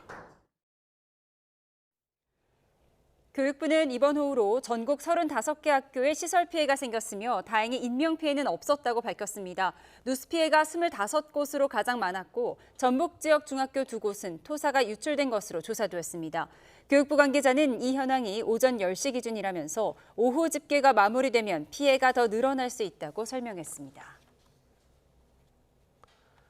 네, 오늘 기록적인 폭우가 쏟아지면서 곳곳이 침수되고요. 도로가 통제되는 등 피해가 잇따랐습니다. 네, 우선 사회부 윤홍선 기자와 함께 알아보겠습니다. 어서 오십시오. 네, 오늘 새벽에 큰 비가 내렸고요. 특히 경기 북부 지역에 시간당 100mm가 넘는 폭우가 쏟아진 곳이 적지 않더라고요. 네, 그렇습니다. 네, 말씀하셨듯이 한때 호우 경보까지 내려졌던 파주와 의정부 등 경기 북부 9개 시군에서 피해가 컸습니다. 먼저 영상 보시면서 설명드리겠습니다. 산 비탈면에서 흙이 무더기로 도로로 쏟아져 있습니다. 굴삭기가 연신 퍼부지만 흙의 양이 만만치가 않은데요. 오늘 오후 2시쯤 경기 동북부 일대를 지나는 포천 화천 고속도로 수동 나들목 인근 도로의 상황입니다. 경찰은 비가 많이 내려서 물기를 머금은 흙이 무너져 내린 걸로 보고 있습니다. 다친 사람이나 차량 피해는 없었지만 이렇게 차량들이 서행하는 모습이고요. 교통 불편이 다소간 이어졌습니다. 당시 도로 지나던 목격자 이야기 한번 직접 들어보겠습니다.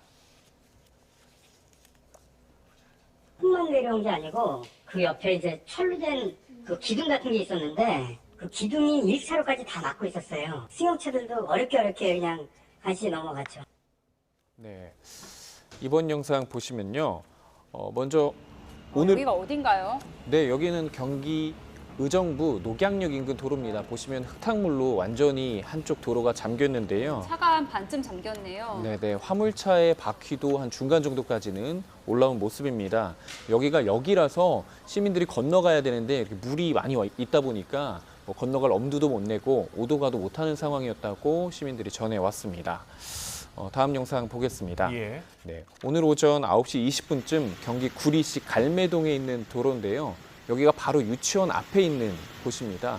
근데 이렇게 도로가 잠기면서 아이들은 당연히 나올 수 없는 상황이었고 차량들이 빠르게 지날 때마다 물이 강하게 솟구치는 모습도 확인할 수 있습니다. 건물 피해는 없었나요? 네, 건물 피해까지는 없었는데 도로가 잠기면서 일대 교통에 좀 어려움이 있었다 이렇게 전해졌습니다.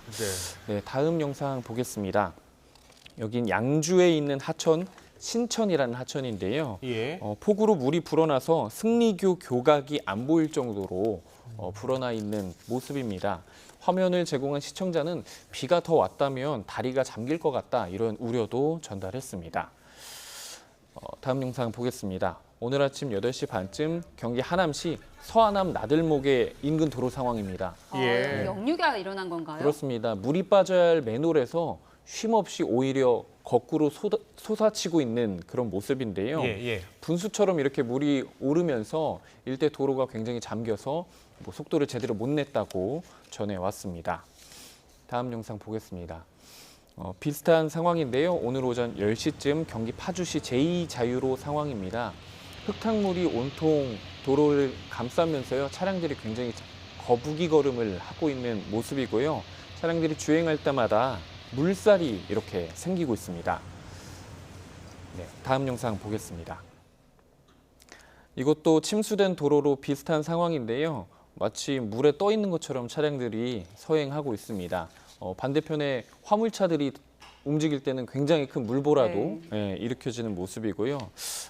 제보를 한 시청자께서는 일대 차도가 전반적으로 이런 상태여서 교통사고가 나진 않을까 우려가 컸다 이렇게 전했습니다. 다음 영상 보겠습니다. 오늘 오전 10시 반쯤 촬영된 영상인데요. 보시면은 제보자의 도로는 조금 상황이 나아서 건너가고 있는데 반대쪽이 완전히 잠겼죠. 반대편 도로는 차가 거의 잠겨서 네, 그렇습니다. 차량 2대가 완전히 잠겨서 못 하겠는데요. 네, 저렇게 위험하고요. 네, 옴짝달싹 못했다고 하고요. 자세히 보시면 경찰보 나와서 통제를 하고 있는데 인명 피해는 발생하지 않았지만 도로에 위험합니다. 그렇습니다. 이루어졌었고요. 다음 영상 보겠습니다. 경기 북부와 인접한 인천 상황인데요. 오늘 오전 10시 10분쯤 촬영한 계양구 장기동과 오류동 일대입니다. 도로 전체 흙탕물이 이렇게 차올랐고 차들 속도를 전혀 내지 못하는 그러네요. 인천도 비슷한 상황이었다. 이렇게 보시면 될 것 같습니다. 다음 영상 보시면요. 버스를 기다리는 시민들이 있네요. 그렇습니다. 버스를 기다리는 시민들인데요. 뭐 줄의 끝이 보이지 않을 정도죠. 예, 오늘 오전 9시쯤 의정부시 회룡역 인근 버스 정류장 모습인데요. 아침 8시쯤부터 1호선 경원선 일부 구간에서 열차 운행이 지연되거나 중단됐습니다. 그래서 이렇게 시민들이 지하철에서 올라와서 다 버스를 타기 위해서 그래서 저렇게 많이 기다리고 있는 거군요. 그렇습니다. 영상을 제보한 시민은 평소 출근길에 몇 배 이상은 인파가 몰린 것 같다. 그렇게 전해왔습니다. 다음은 소방에서 직접 제공한 영상인데요. 여기가 자동차 공업사가 있는 곳입니다. 근데 이제 자동차 공업사가 어딘지 잘 보이지도 않을 정도로 인근 도로까지 물이 다 들어차가지고 무릎까지 찬 것 같은데? 네, 그래서 소방대원들이 긴급히 나와가지고 1시간 이상 배수 작업을 하고 그 이후에 지금은 통행이 이루어지고 있다고 합니다. 다음 또 보겠습니다. 경기 파주 자유로 당동나들목 인근 도로인데요. 저희 취재진이 직접 오전부터 나가서 촬영한 영상입니다. 오늘 아침 8시네요. 그렇습니다. 보시면은 지금 배수 펌프를 이용해가지고 인근 굴다리까지 잠겨서 쭉 물을 계속 빼는 모습인데요. 차량 2대가 침수됐는데 다행히 인명 피해는 발생하지 않았습니다. 오늘 아침 8시쯤 상황이었는데 파주시는 경찰 통제를 받으면서 긴급 배수 작업을 벌였습니다. 네. 서울에도 교통정체 등 피해가 잇따랐죠? 네, 맞습니다. 특히 출근길에 서울에 비가 많이 오면서 정체가 잇따랐는데요. 먼저 오늘 아침 8시 20분쯤 한남대교 북단 상황입니다. 강남 방향으로 이동하던 제보자가 차량 안에서 도로를 찍은 영상인데 보시면은 지나갈 때마다 물보라가 있는 상황이죠. 도로 일부가 다 물에 잠겨서 차량들이 제속도 못 냈고 평소보다도 더 극심한 교통정체였다. 북단이네요. 네, 평소보다도 더 심한 교통정체였다. 그렇군요. 평소에도 밀리는 구간이잖아요. 그렇습니다. 그렇게 전해왔습니다. 다음 상황 보겠습니다. 서울 동부간선도로 오늘 아침 모습인데요. 바로 옆에 있는 중랑천에서 거의 넘어올 듯 도로로 넘어올 듯이 저렇게 수위가 높아지는 상황입니다. 동부간선도로 통제됐죠? 그렇습니다. 그래서 통제됐던 것 같아요. 맞아요. 그래서 서울시는 오전 9시 7분부터 동부간선도로 전 구간 양방향 통제했었고요. 4시간가량 통제하다가 오후 1시부터 풀렸습니다. 다음 영상 보겠습니다. 이번엔 비 피해는 아닌데요. 자세히 보시면 신호등이 꺼져 있습니다. 네, 정전이 된 건데요. 천둥번개도 아침에 많이 쳤거든요. 그래가지고 서울 이수역 사거리 도로인데 정전이 이렇게 되면서 사람들이 눈치껏 이렇게 조심조심 지나가는 상황이었다고 하는데 당시 상황을 한번 목격자에게 직접 들어보겠습니다. 꽝! 큰 번개 소리가 나고 신호등이 다 꺼졌습니다. 이수 사거리만. 운전자들이 대부분 다 잘 이렇게 신호랑 흐름에 따라서 자기들끼리 좀 시간을 나눠가지고 네, 다행히 큰 사고는 없었습니다. 네, 다음 영상 보시면 마치 이게 계곡인 것 같은데요. 안암동에 있는 아파트 지하 주차장입니다. 아파트 지하 주차장이요. 이렇게 물이 계속 쏟아지면서 이미 주차장 안은 성인 발목 이상까지 이렇게 들어찼고요. 차에도 범퍼 정도까지 높이에 차올라서 주민들이 급히 주차장에서 차를 빼냈다 이렇게 상황을 전해왔습니다. 네, 계속 물이 쏟아지는 상황이었고요. 네, 다음 영상 보시면요. 오늘 오전 11시쯤 촬영된 서울 홍제천 모습입니다. 하천 수위가 높아지면서 홍은대교 교각까지도 물에 잠겼습니다. 네, 폭우가 이어졌다면 교량 높이까지도 물이 차오를 것 같았다 이렇게 전해왔고요. 하천 근처 시민들은 좀 대피해달라 이런 안내 방송도 계속 이루어졌다고 합니다. 다음 영상 보시면 인근에 있는 방금 보여드렸던 홍제천 인근에 있는 서울 불광천 상황인데 비슷하지요.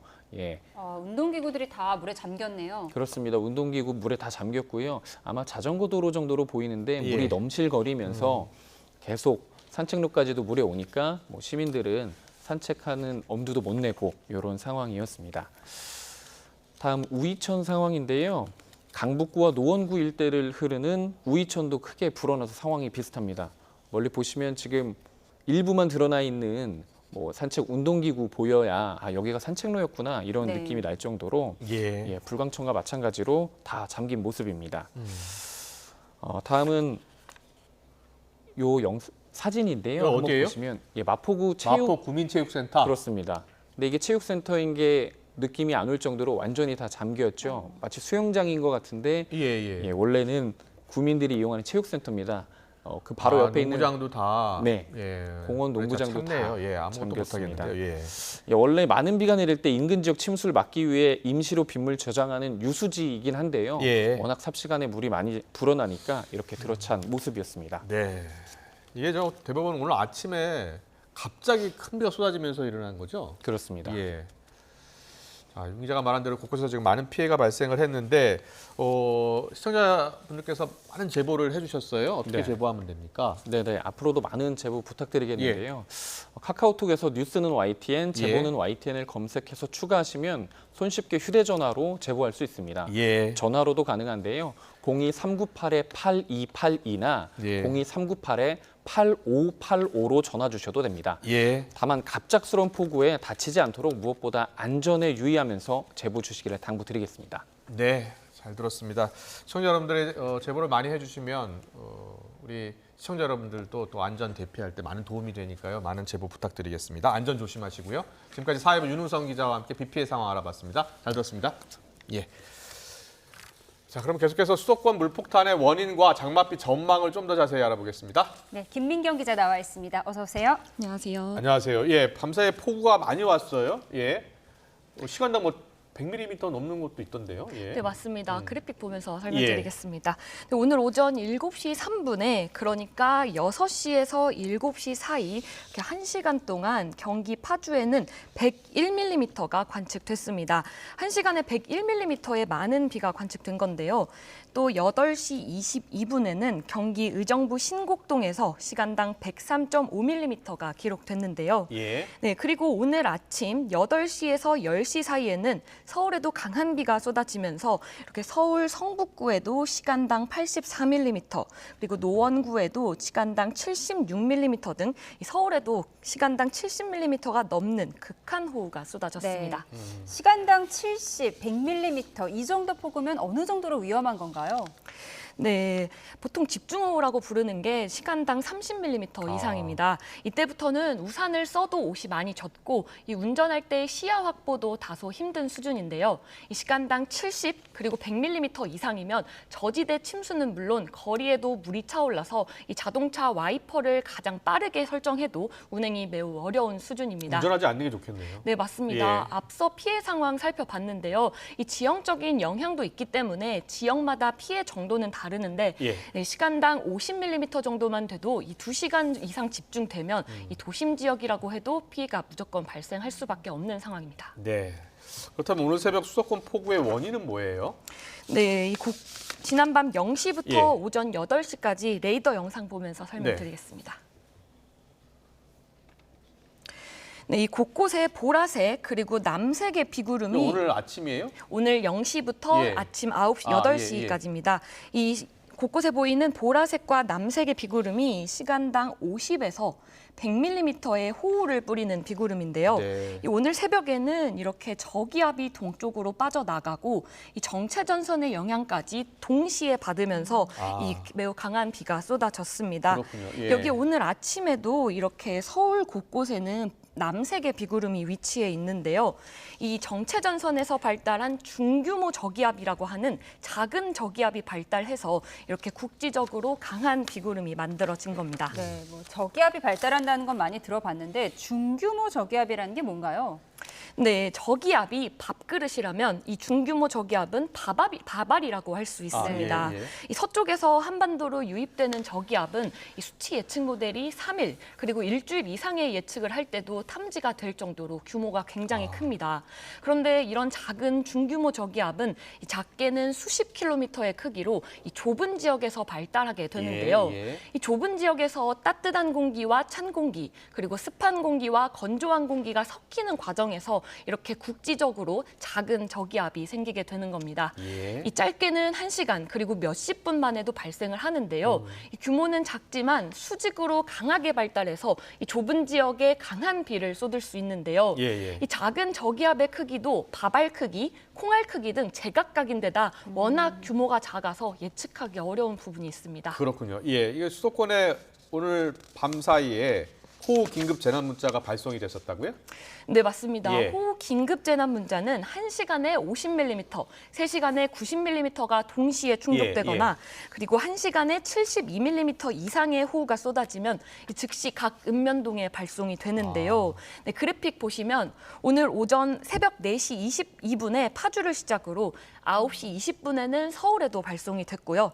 오늘 새벽부터 오전까지 이 서울과 경기 북부, 동부에 총 22건이 발송됐습니다. 그렇네요. 가평도 있고요. 예. 그럼 지금 비는 얼마나 오는 건가요? 네, 현재 비구름 볼 수 있는 레이더 영상 보면서 설명드리겠습니다. 현재 지금 비구름이 이렇게 접경 지역, 그러니까 이 북한 부근에 위치해 있습니다.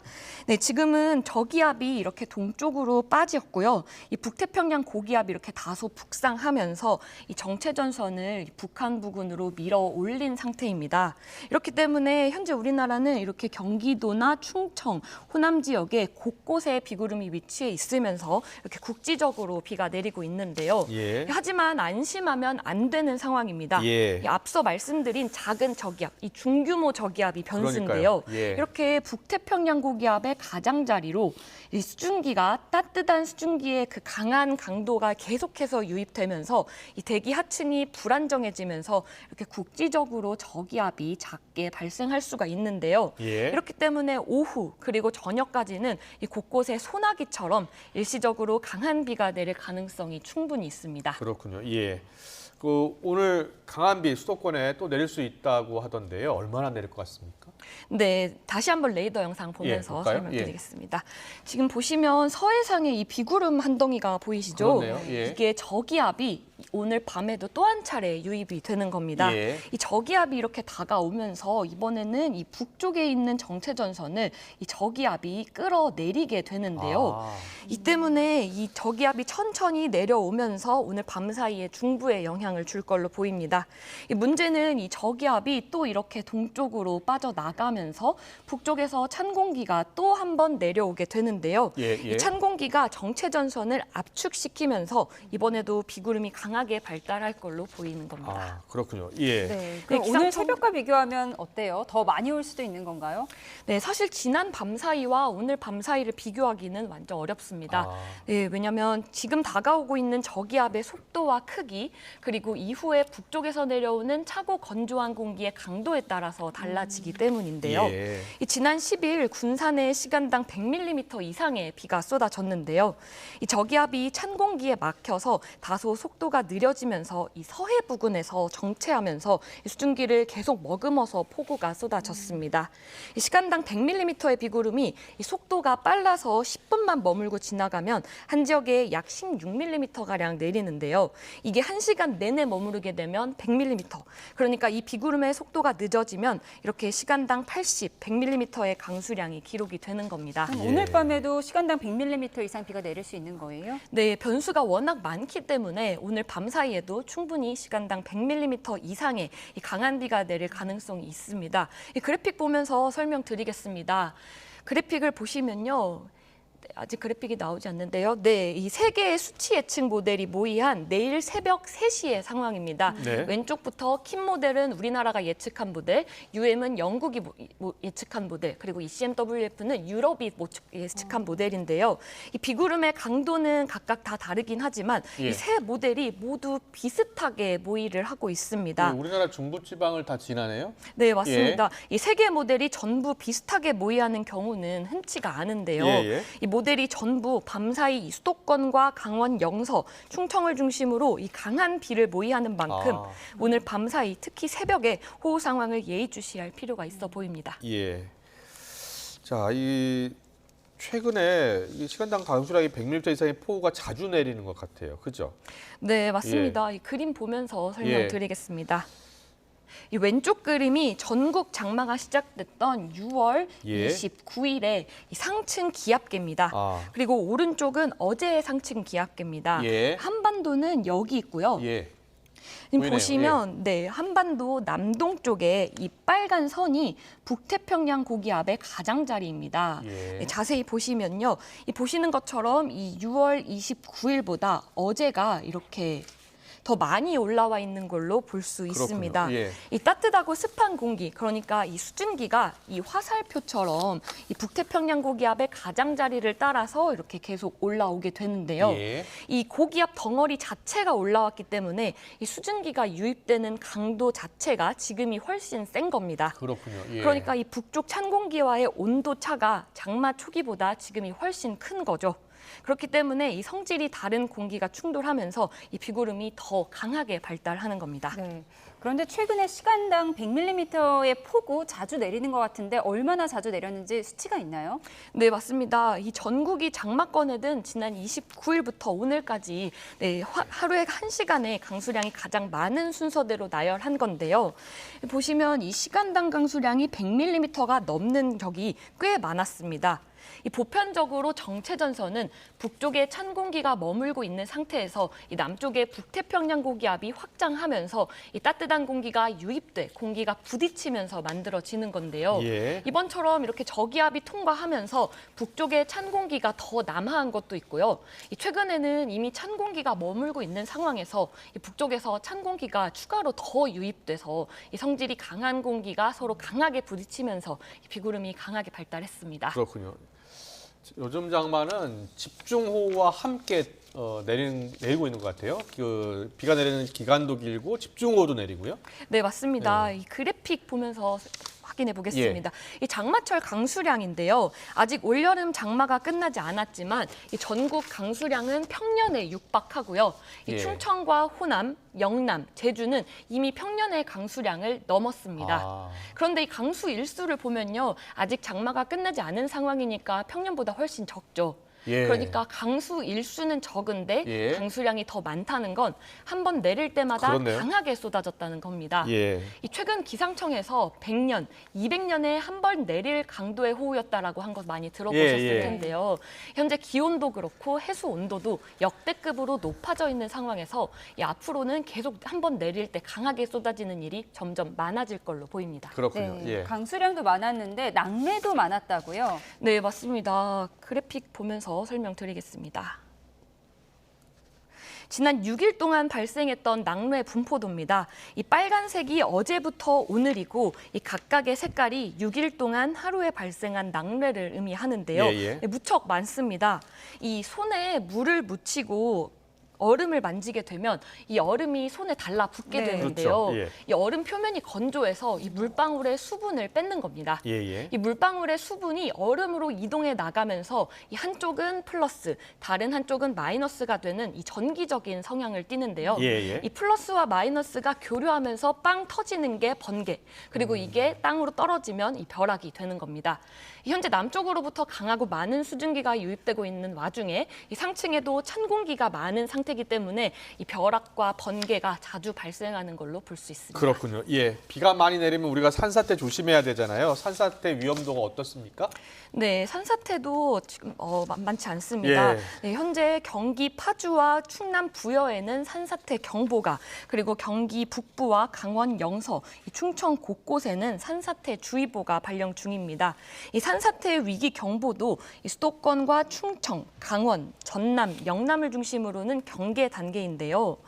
특히 이 실시간 강우를 반영한 이 실시간 산사태 위험도를 보면요, 이렇게 경기 북부 곳곳이 노란색으로 표시된 걸 볼 수 있습니다. 이 노란색이 2등급인데요. 이 산사태 위험도 등급은 이 산사태 발생 확률에 따라 5개로 나뉘는데 1등급은 산사태 발생 확률이 70% 이상. 그리고 2등급은 산사태 발생 확률이 50% 이상을 의미하고 있습니다. 이 많은 비에 지반이 약해져 있는 만큼 산사태나 토사 붕괴, 낙석 피해 등에 대한 각별한 주의가 필요합니다. 네, 주의해야겠는데요. 앞으로 장마 전망은 어떻게 되나요? 언제까지 이어지나요? 네, 조금 전에도 본 그림인데요. 이 상층 기압계를 보면 현재 북태평양 고기압의 가장자리가 이렇게 한반도 남부지방까지 올라와 있는 걸 볼 수 있습니다. 이 장마는 이 북태평양 고기압이 더 북상해서 우리나라를 완전히 뒤덮으면서 이 정체전선을 위로 끌어올려야 종료가 되는데요. 이 기상청의 중기예보를 보면 다음 주까지 수도권과 강원에는 비예보가 들어있는데 이 남부지방은 흐림으로만 예보가 되어 있습니다. 있습니다. 네. 이 북태평양 고기압의 가장자리가 남하하지 않고 이 남부 쪽에 계속 머물고 있는 걸로 볼 수 있는데요. 이렇게 되면 제주와 남부는 장마가 끝났다고 볼 수도 있지만 이 북태평양 고기압의 확장, 수축의 변동성도 무척 크기 때문에 다시 남쪽으로 정체전선이 남하할 가능성도 충분히 있습니다. 그렇기 때문에 아직까지는 이 제주와 남부지방의 장마 종료를 언급하기는 시기상조인 것 같습니다. 알겠습니다. 장마 전망까지 들어봤는데 당장 오늘 밤이 걱정입니다. 시간당 100mm 이상의 폭우가 내릴 수 있다는 예보니까요. 긴장을 늦춰서는 안 되겠습니다. 지금까지 김민경 기자와 함께 알아봤습니다. 잘 들었습니다. 고맙습니다.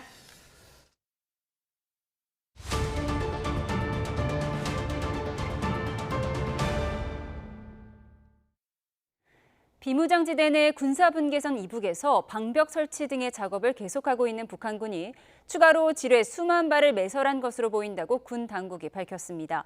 비가 많이 내릴 경우 유실 우려가 커서 군도 대비태세를 강화하고 있다며 각별한 주의를 당부했습니다. 김문경 기자의 보도입니다. 군 당국이 추가로 밝힌 비무장지대 내 북한군 작업 모습입니다. 폭염과 장마에도 불구하고 불모지를 만들거나 다리를 새로 놓고 방벽을 설치하는 작업이 이어지고 있습니다. 동서로 전체 250km에 이르는 구간에서 불모지 작업은 약 10% 진행된 것으로 파악됐습니다. 북한은 이 구간을 따라 지뢰를 새로 매설하는 작업도 진행 중입니다. 군 당국이 지금까지 파악한 추가 매설 지뢰는 수만 발 이상. 문제는 폭우가 쏟아질 경우 매설된 지뢰가 남북 공유 하천을 통해 유실될 가능성이 크다는 점입니다.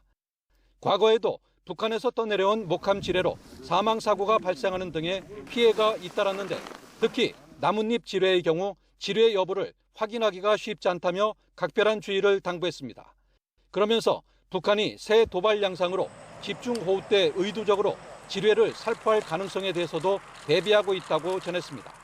새로운 도발 중에서 의도적인 지뢰 유실이라든지 또 폭우로 인해서 최근 북이 대규모로 매설한 지뢰 유실 이런 등으로부터도 우리 장병들과 국민이 피해가 없도록 대비해야 합니다. 앞서 북한 김여정 부부장은 대북 전단을 비난하며 대응 방식의 변화와 함께 기막힌 대가를 위협했는데 장마철 지뢰 도발이 이 가운데 하나가 될 가능성이 있습니다. 이런 가운데 최근 지뢰 매설 중에 발생한 10여 차례의 폭발 사고 등으로 북한군 내에 다수의 사상자가 발생한 것으로 알려졌습니다. YTN 김문경입니다. 경찰이 경북 봉화에서 복날에 함께 점심을 먹고 중태에 빠진 주민 4명에 대한 수사에 착수했는데요. 4명 모두 식사 뒤에 경로당에서 커피를 마셨다는 진술을 경찰이 추가로 확보했습니다. 이윤재 기자의 보도입니다. 경북 봉화에 있는 노인복지센터에서 경로당 회원 3명이 쓰러진 날, 또 다른 70대 회원 A씨가 집에서 쓰러져 병원으로 옮겨졌습니다. 몸에서 농약 성분이 나왔는지는 확인되지 않았지만 증상은 비슷했습니다. A씨 역시 먼저 쓰러진 3명과 같은 식탁에서 식사했습니다. 다만 증상을 보인 시점은 반나절쯤 지난 같은 날 밤이었습니다. 앞서 3명이 쓰러졌을 때는 아무런 증상이 없었지만 뒤늦게 이상 증상을 보인 겁니다.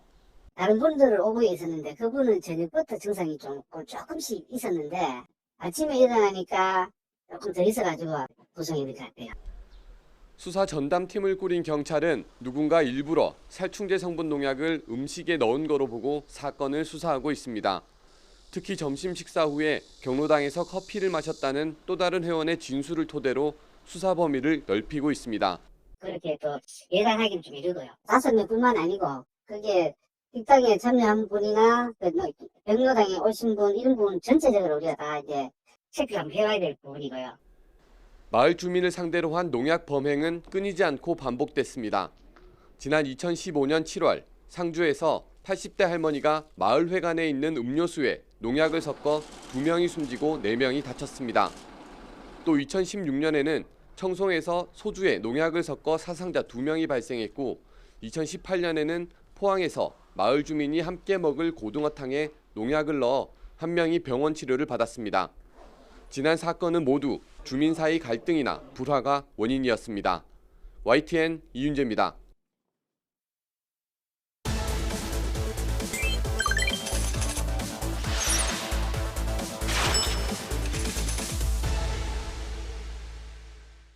경제 이슈 친절하게 풀어드리는 경제픽 시간입니다. 오늘은 이형원 기자와 함께합니다. 어서 오세요. 어서 오십시오. 예. 자, 첫 번째 키워드 영상으로 만나보고 오겠습니다.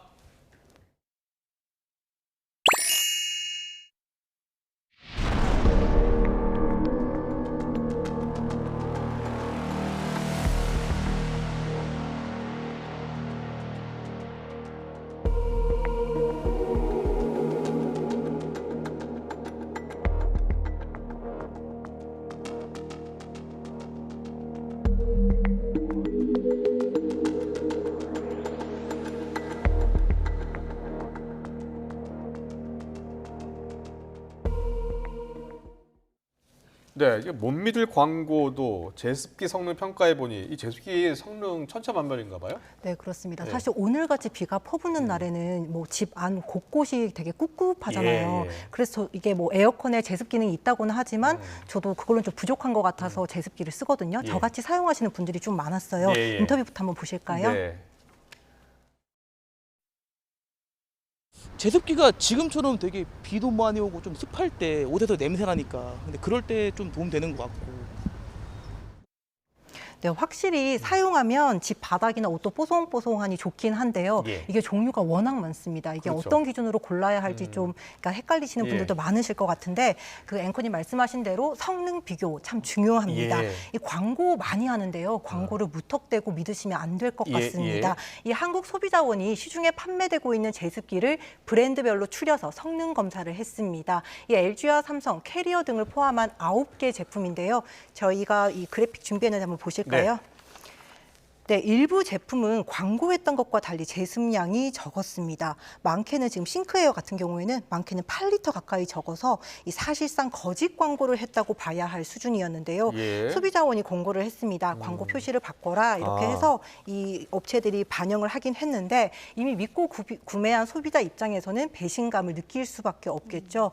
이 위니아도 제품에 대한 그 제품에 표시한 제습량에 못 미쳤고요. 예. 위닉스 같은 경우에는 자동 작동으로 했을 때는 제습량이 많이 줄었습니다. 네, 광고를 다 믿으면 안 되겠네요. 그러면 어떤 게 성능이 좋았나요? 어떤 제품일 것 같으세요? 어떤 제품이 좋을까요? 왠지 예. 가격이 싼 게 더 좋았을 것 같아요. 아, 이게 가격이 비싼 제품도 있었고 가성비가 좋은 제품도 가격이 포함이 비싼 게 더 됐는데요. 좋은 게 아니고요? 네, 꼭 그렇군요. 그런 건 아니었습니다. 이 저희가 이 표 준비했는데 한번 보실까요? 이 LG전자 제품과 캐리어 제품 20리터 넘게 제습량이 나와서요. 이 제습량 부분에서 월등히 좋았습니다. 이 에너지 효율은 삼성전자, LG전자 등 5개 제품이 뛰어났고요.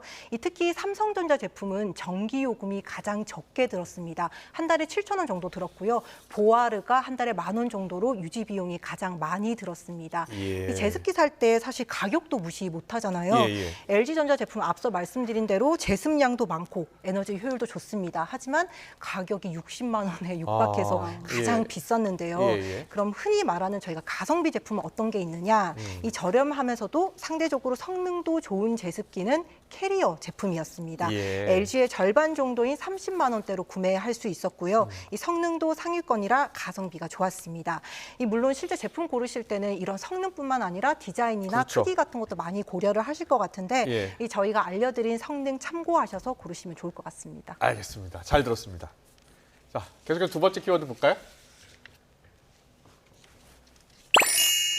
시장 금리는 떨어지는데 대출 금리 줄 인상. 왜? 최근 대출 금리가 오르고 있나요? 네, 시중은행이 앞다퉈서 대출, 특히 가계대출 금리를 올리고 있습니다. 얼마 전까지만 하더라도 대출 금리가 계속 떨어지고 있다라는 보도를 봤는데. 네, 저희도 사실 하단, 그러니까 가계대출, 주담대 금리 하단이 2%대까지 그렇죠. 떨어졌다라는 예. 보도를 했었는데요. 이제는 이런 2%대 금리 잡기 쉽지 않습니다. 시중은행이 현재 적용하고 있는 금리 제가 아침에 취재를 해봤는데 예. 저희가 이 그래픽 준비했거든요. 한번 보실까요?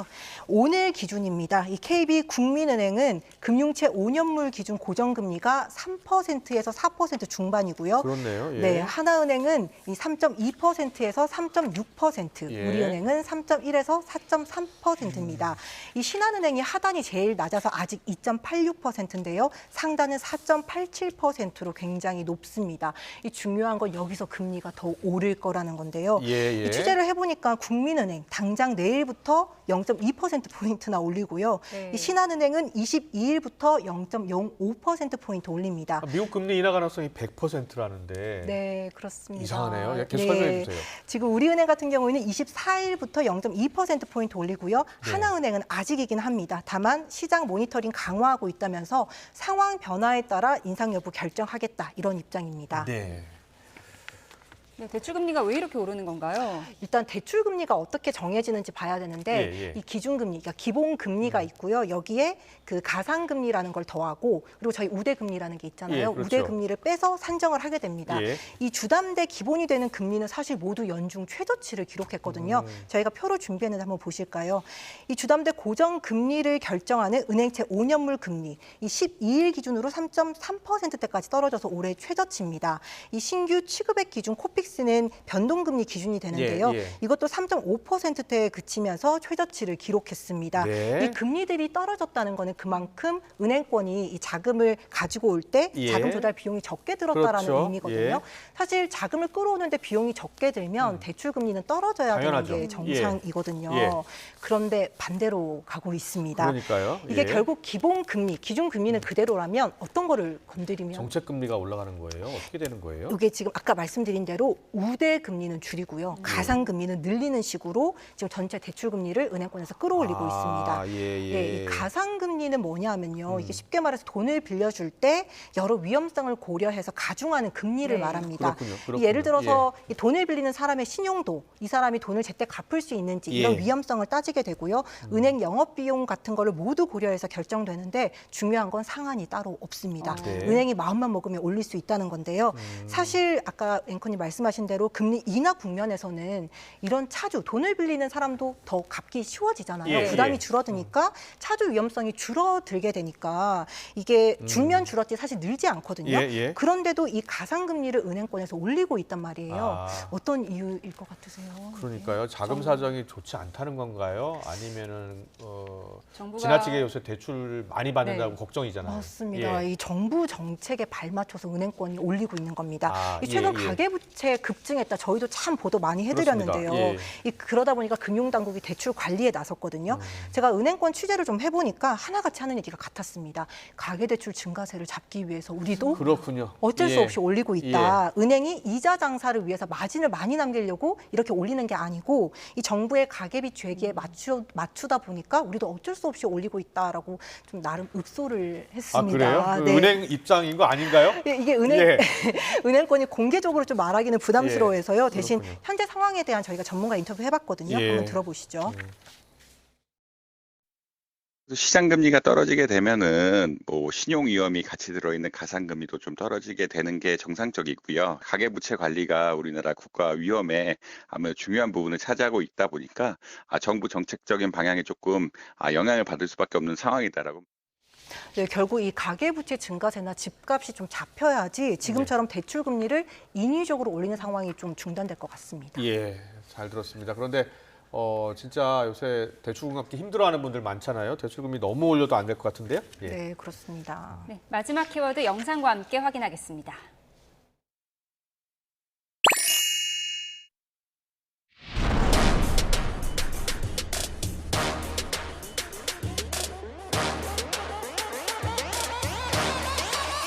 불타오르네.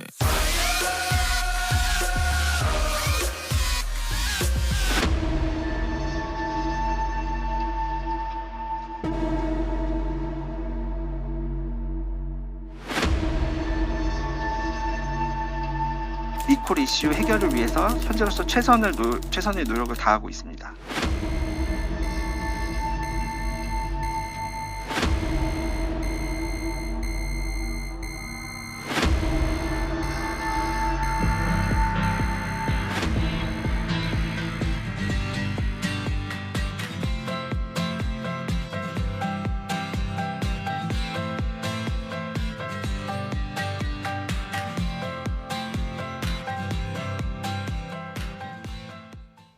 네, 불닭 일병 구하기. 네, 불닭볶음면 덴마크에서 리콜됐었잖아요. 맞아요. 지난달 11일에 있었던 일인데요. 덴마크 수의식품청, 우리나라로 말하면 식약처인데요. 네. 여기서 불닭볶음면을 리콜 조치했었습니다. 리콜 대상 3개 제품이었는데요. 화면에도 보이실 텐데 핵 불닭볶음면, 매운맛 2배와 3배, 불닭볶음 탕면입니다.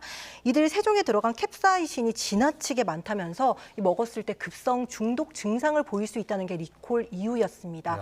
인터넷 판매는 물론이고 오프라인 매장 할 것 없이 해당 제품을 반납하거나 폐기하도록 권고했었는데요. 이 같은 리콜 조치를 세계 주요 언론들도 기사화하면서 구글창에 불닭 이렇게 치는 검색어 비중이 굉장히 늘었었다고 하고요. 그렇네요. 사실 이 리콜 조치로 인해서 불닭볶음면에 대한 관심이 더 커졌고 결과적으로 홍보에도 좀 홍보 효과도 좀 거뒀다 이런 반응이 나올 정도였습니다. 그렇군요. 리콜 조치 이후에 우리 정부 삼양식품이 함께 대응에 나선 겁니까? 네, 민간이 합동으로 이 공동 대응에 나섰는데요. 우선 국내 공인기관의 공식 실험 결과를 바탕으로 덴마크에 정정을 요구했습니다. 이 캡사이신 양을 정확히 측정해 본 건데요. 불닭볶음면을 보면 면과 액상 스프가 있잖아요. 이 조리 전 면은 아무런 간이 돼 있지 않기 때문에 이 면의 무게를 우리는 빼서 계산을 했거든요. 캡사이신 그 측량할 때요. 그런데 이 덴마크의 측은 캡사이신 섭취량을 측정할 때 이 면의 무게까지 포함을 한 겁니다. 그래서 우리가 정정을 요구했는데 덴마크에서 처음에는 이를 받아들이지 않았다고 합니다. 결국 우리가 2차 실험까지 했는데요. 이번에는 실제 섭취량을 보기 위해서 이 조리 이후에 그릇이나 냄비에 남는 스프 양까지 정확히 측정을 했다고 합니다. 이 불닭볶음면 조리 특성상 냄비나 그릇에 남아있는 소스가 많거든요. 이 저희가 그래픽 준비했는데 한번 보실까요? 실제 먹게 되는 제품당 캡사이신 함량이 낮아진다는 걸 시연한 겁니다. 그 결과 지금 불닭볶음탕면 11mg, 핵불닭볶음면 2배 매운맛 16, 그리고 핵불닭볶음면 이 3배 매운맛은 27.8mg으로 측정됐습니다. 이런 자료를 보낸 이후에 지난달 말에는 이 식약처와 삼양식품 측 관계자가 함께 덴마크로 직접 갔습니다. 이 위해 평가 재실시를 결국 이끌어냈는데요. 이 덴마크 이 수의식품청이 우리 분석 결과를 토대로 다시 실험한 겁니다. 이렇게 이루어진 덴마크 자체 분석에서는 사실 우리 결과보다 더 낮게 나왔습니다. 이 볶음탕면 6.3, 그리고 핵불닭볶음면 2배 매운맛이 7.8, 3배 매운맛은 25.9mg으로 측정됐습니다. 그렇군요. 네, 결국 덴마크가 리콜을 해제한 건가요? 네, 그렇습니다. 3개 제품 다는 아니고요. 이 3배 매운맛을 제외한 나머지 2개를 해제했습니다. 저희가 이것도 그래픽 준비 한번 해봤는데요. 리콜 기준으로 삼은 수치가 있습니다. 이 캡사이신 함량 11.8mg이었는데요. 그래서 그 아래 기준을 충족한 2개 제품은 리콜 조치를 거둬들였고요. 3배 매운맛은 이 기준을 훌쩍 넘어섰기 때문에 기존 조치를 유지했습니다. 이 삼양식품 측 인터뷰 한번 들어보시죠. 3배 매운 불닭볶음면의 경우 캡사이신 함량이 덴마크의 자체 기준치보다는 여전히 높다고 판단한 것으로 압니다. 문화적 다양성 측면과 매운 음식에 익숙하지 않은 현지 식문화, 그리고 덴마크 당국의 자국민 보호 입장 측면에서 이해하고 있습니다. 네, 이에 따라서 리콜이 해제된 식품 2가지는 현지에서 판매를 지금 시작했습니다. 네, 잘 들었습니다. 오늘 경제픽 소식은 이영원 기자와 함께했습니다. 고맙습니다. 맞습니다. 네, 계속해서 주요 기업 소식 전해드립니다. 네이버 지도가 주요 도로의 통제 상황, 홍수경보 등의 정보를 제공하는 서비스를 선보입니다. 네이버는 홍수경보와 댐 방류 예고, 대형 화재에 대한 재난 안내를 새로 추가해서 사고 정보 아이콘을 개편했고 지도 화면에도 강조해 알아보기 쉽도록 만들었다고 밝혔습니다. 한국전력이 전력망 운영을 통해 축적한 경험과 역량을 바탕으로 에너지 효율 향상을 위한 기술 사업화를 활발히 추진하겠다고 밝혔습니다. 김동철 한국전력 사장은 서울 서초동 한전아트센터에서 열린 이 신산업 동반 진출 컨퍼런스에서 탄소 중립과 인공지능 확산으로 전력 인프라 수요가 폭발적으로 늘어나고 있다고 말했습니다. 또 전력 산업이 새로운 수출 동력으로 성장하고 신성장 동력으로 자리매김하도록 한전이 부심점 역할을 하겠다고 강조했습니다.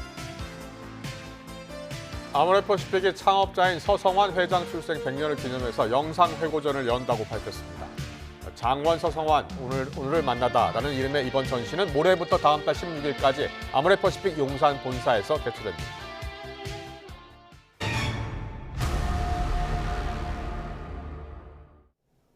오늘 오전까지 서울 등 중부지방에 많은 비가 내렸습니다.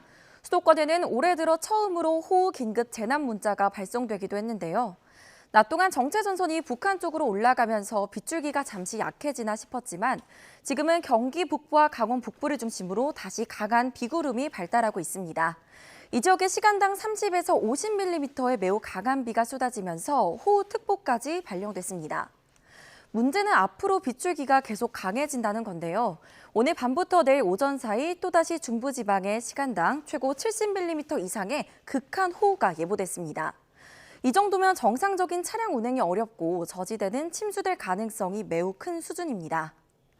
모레까지 서울 등 수도권과 충청에 200mm 이상이 예상되고요. 강원 중남부 지역에도 180mm가 넘는 폭우가 쏟아지겠습니다. 전북과 경북 북부에도 150mm가 넘는 큰 비가 내리겠습니다. 이에 따라 전국 대부분 지역에 산사태 위기경보 경계 단계도 발령 중입니다. 경기 북부와 강원, 충남 일부 지역에는 산사태 특보까지 내려져 있습니다. 이들 지역에 계신 분들은 수시로 산사태 정보를 확인해 주시기 바랍니다. 당분간 정마중선이 남북을 오르내리면서 곳곳에 많은 비를 뿌릴 전망입니다. 날씨였습니다.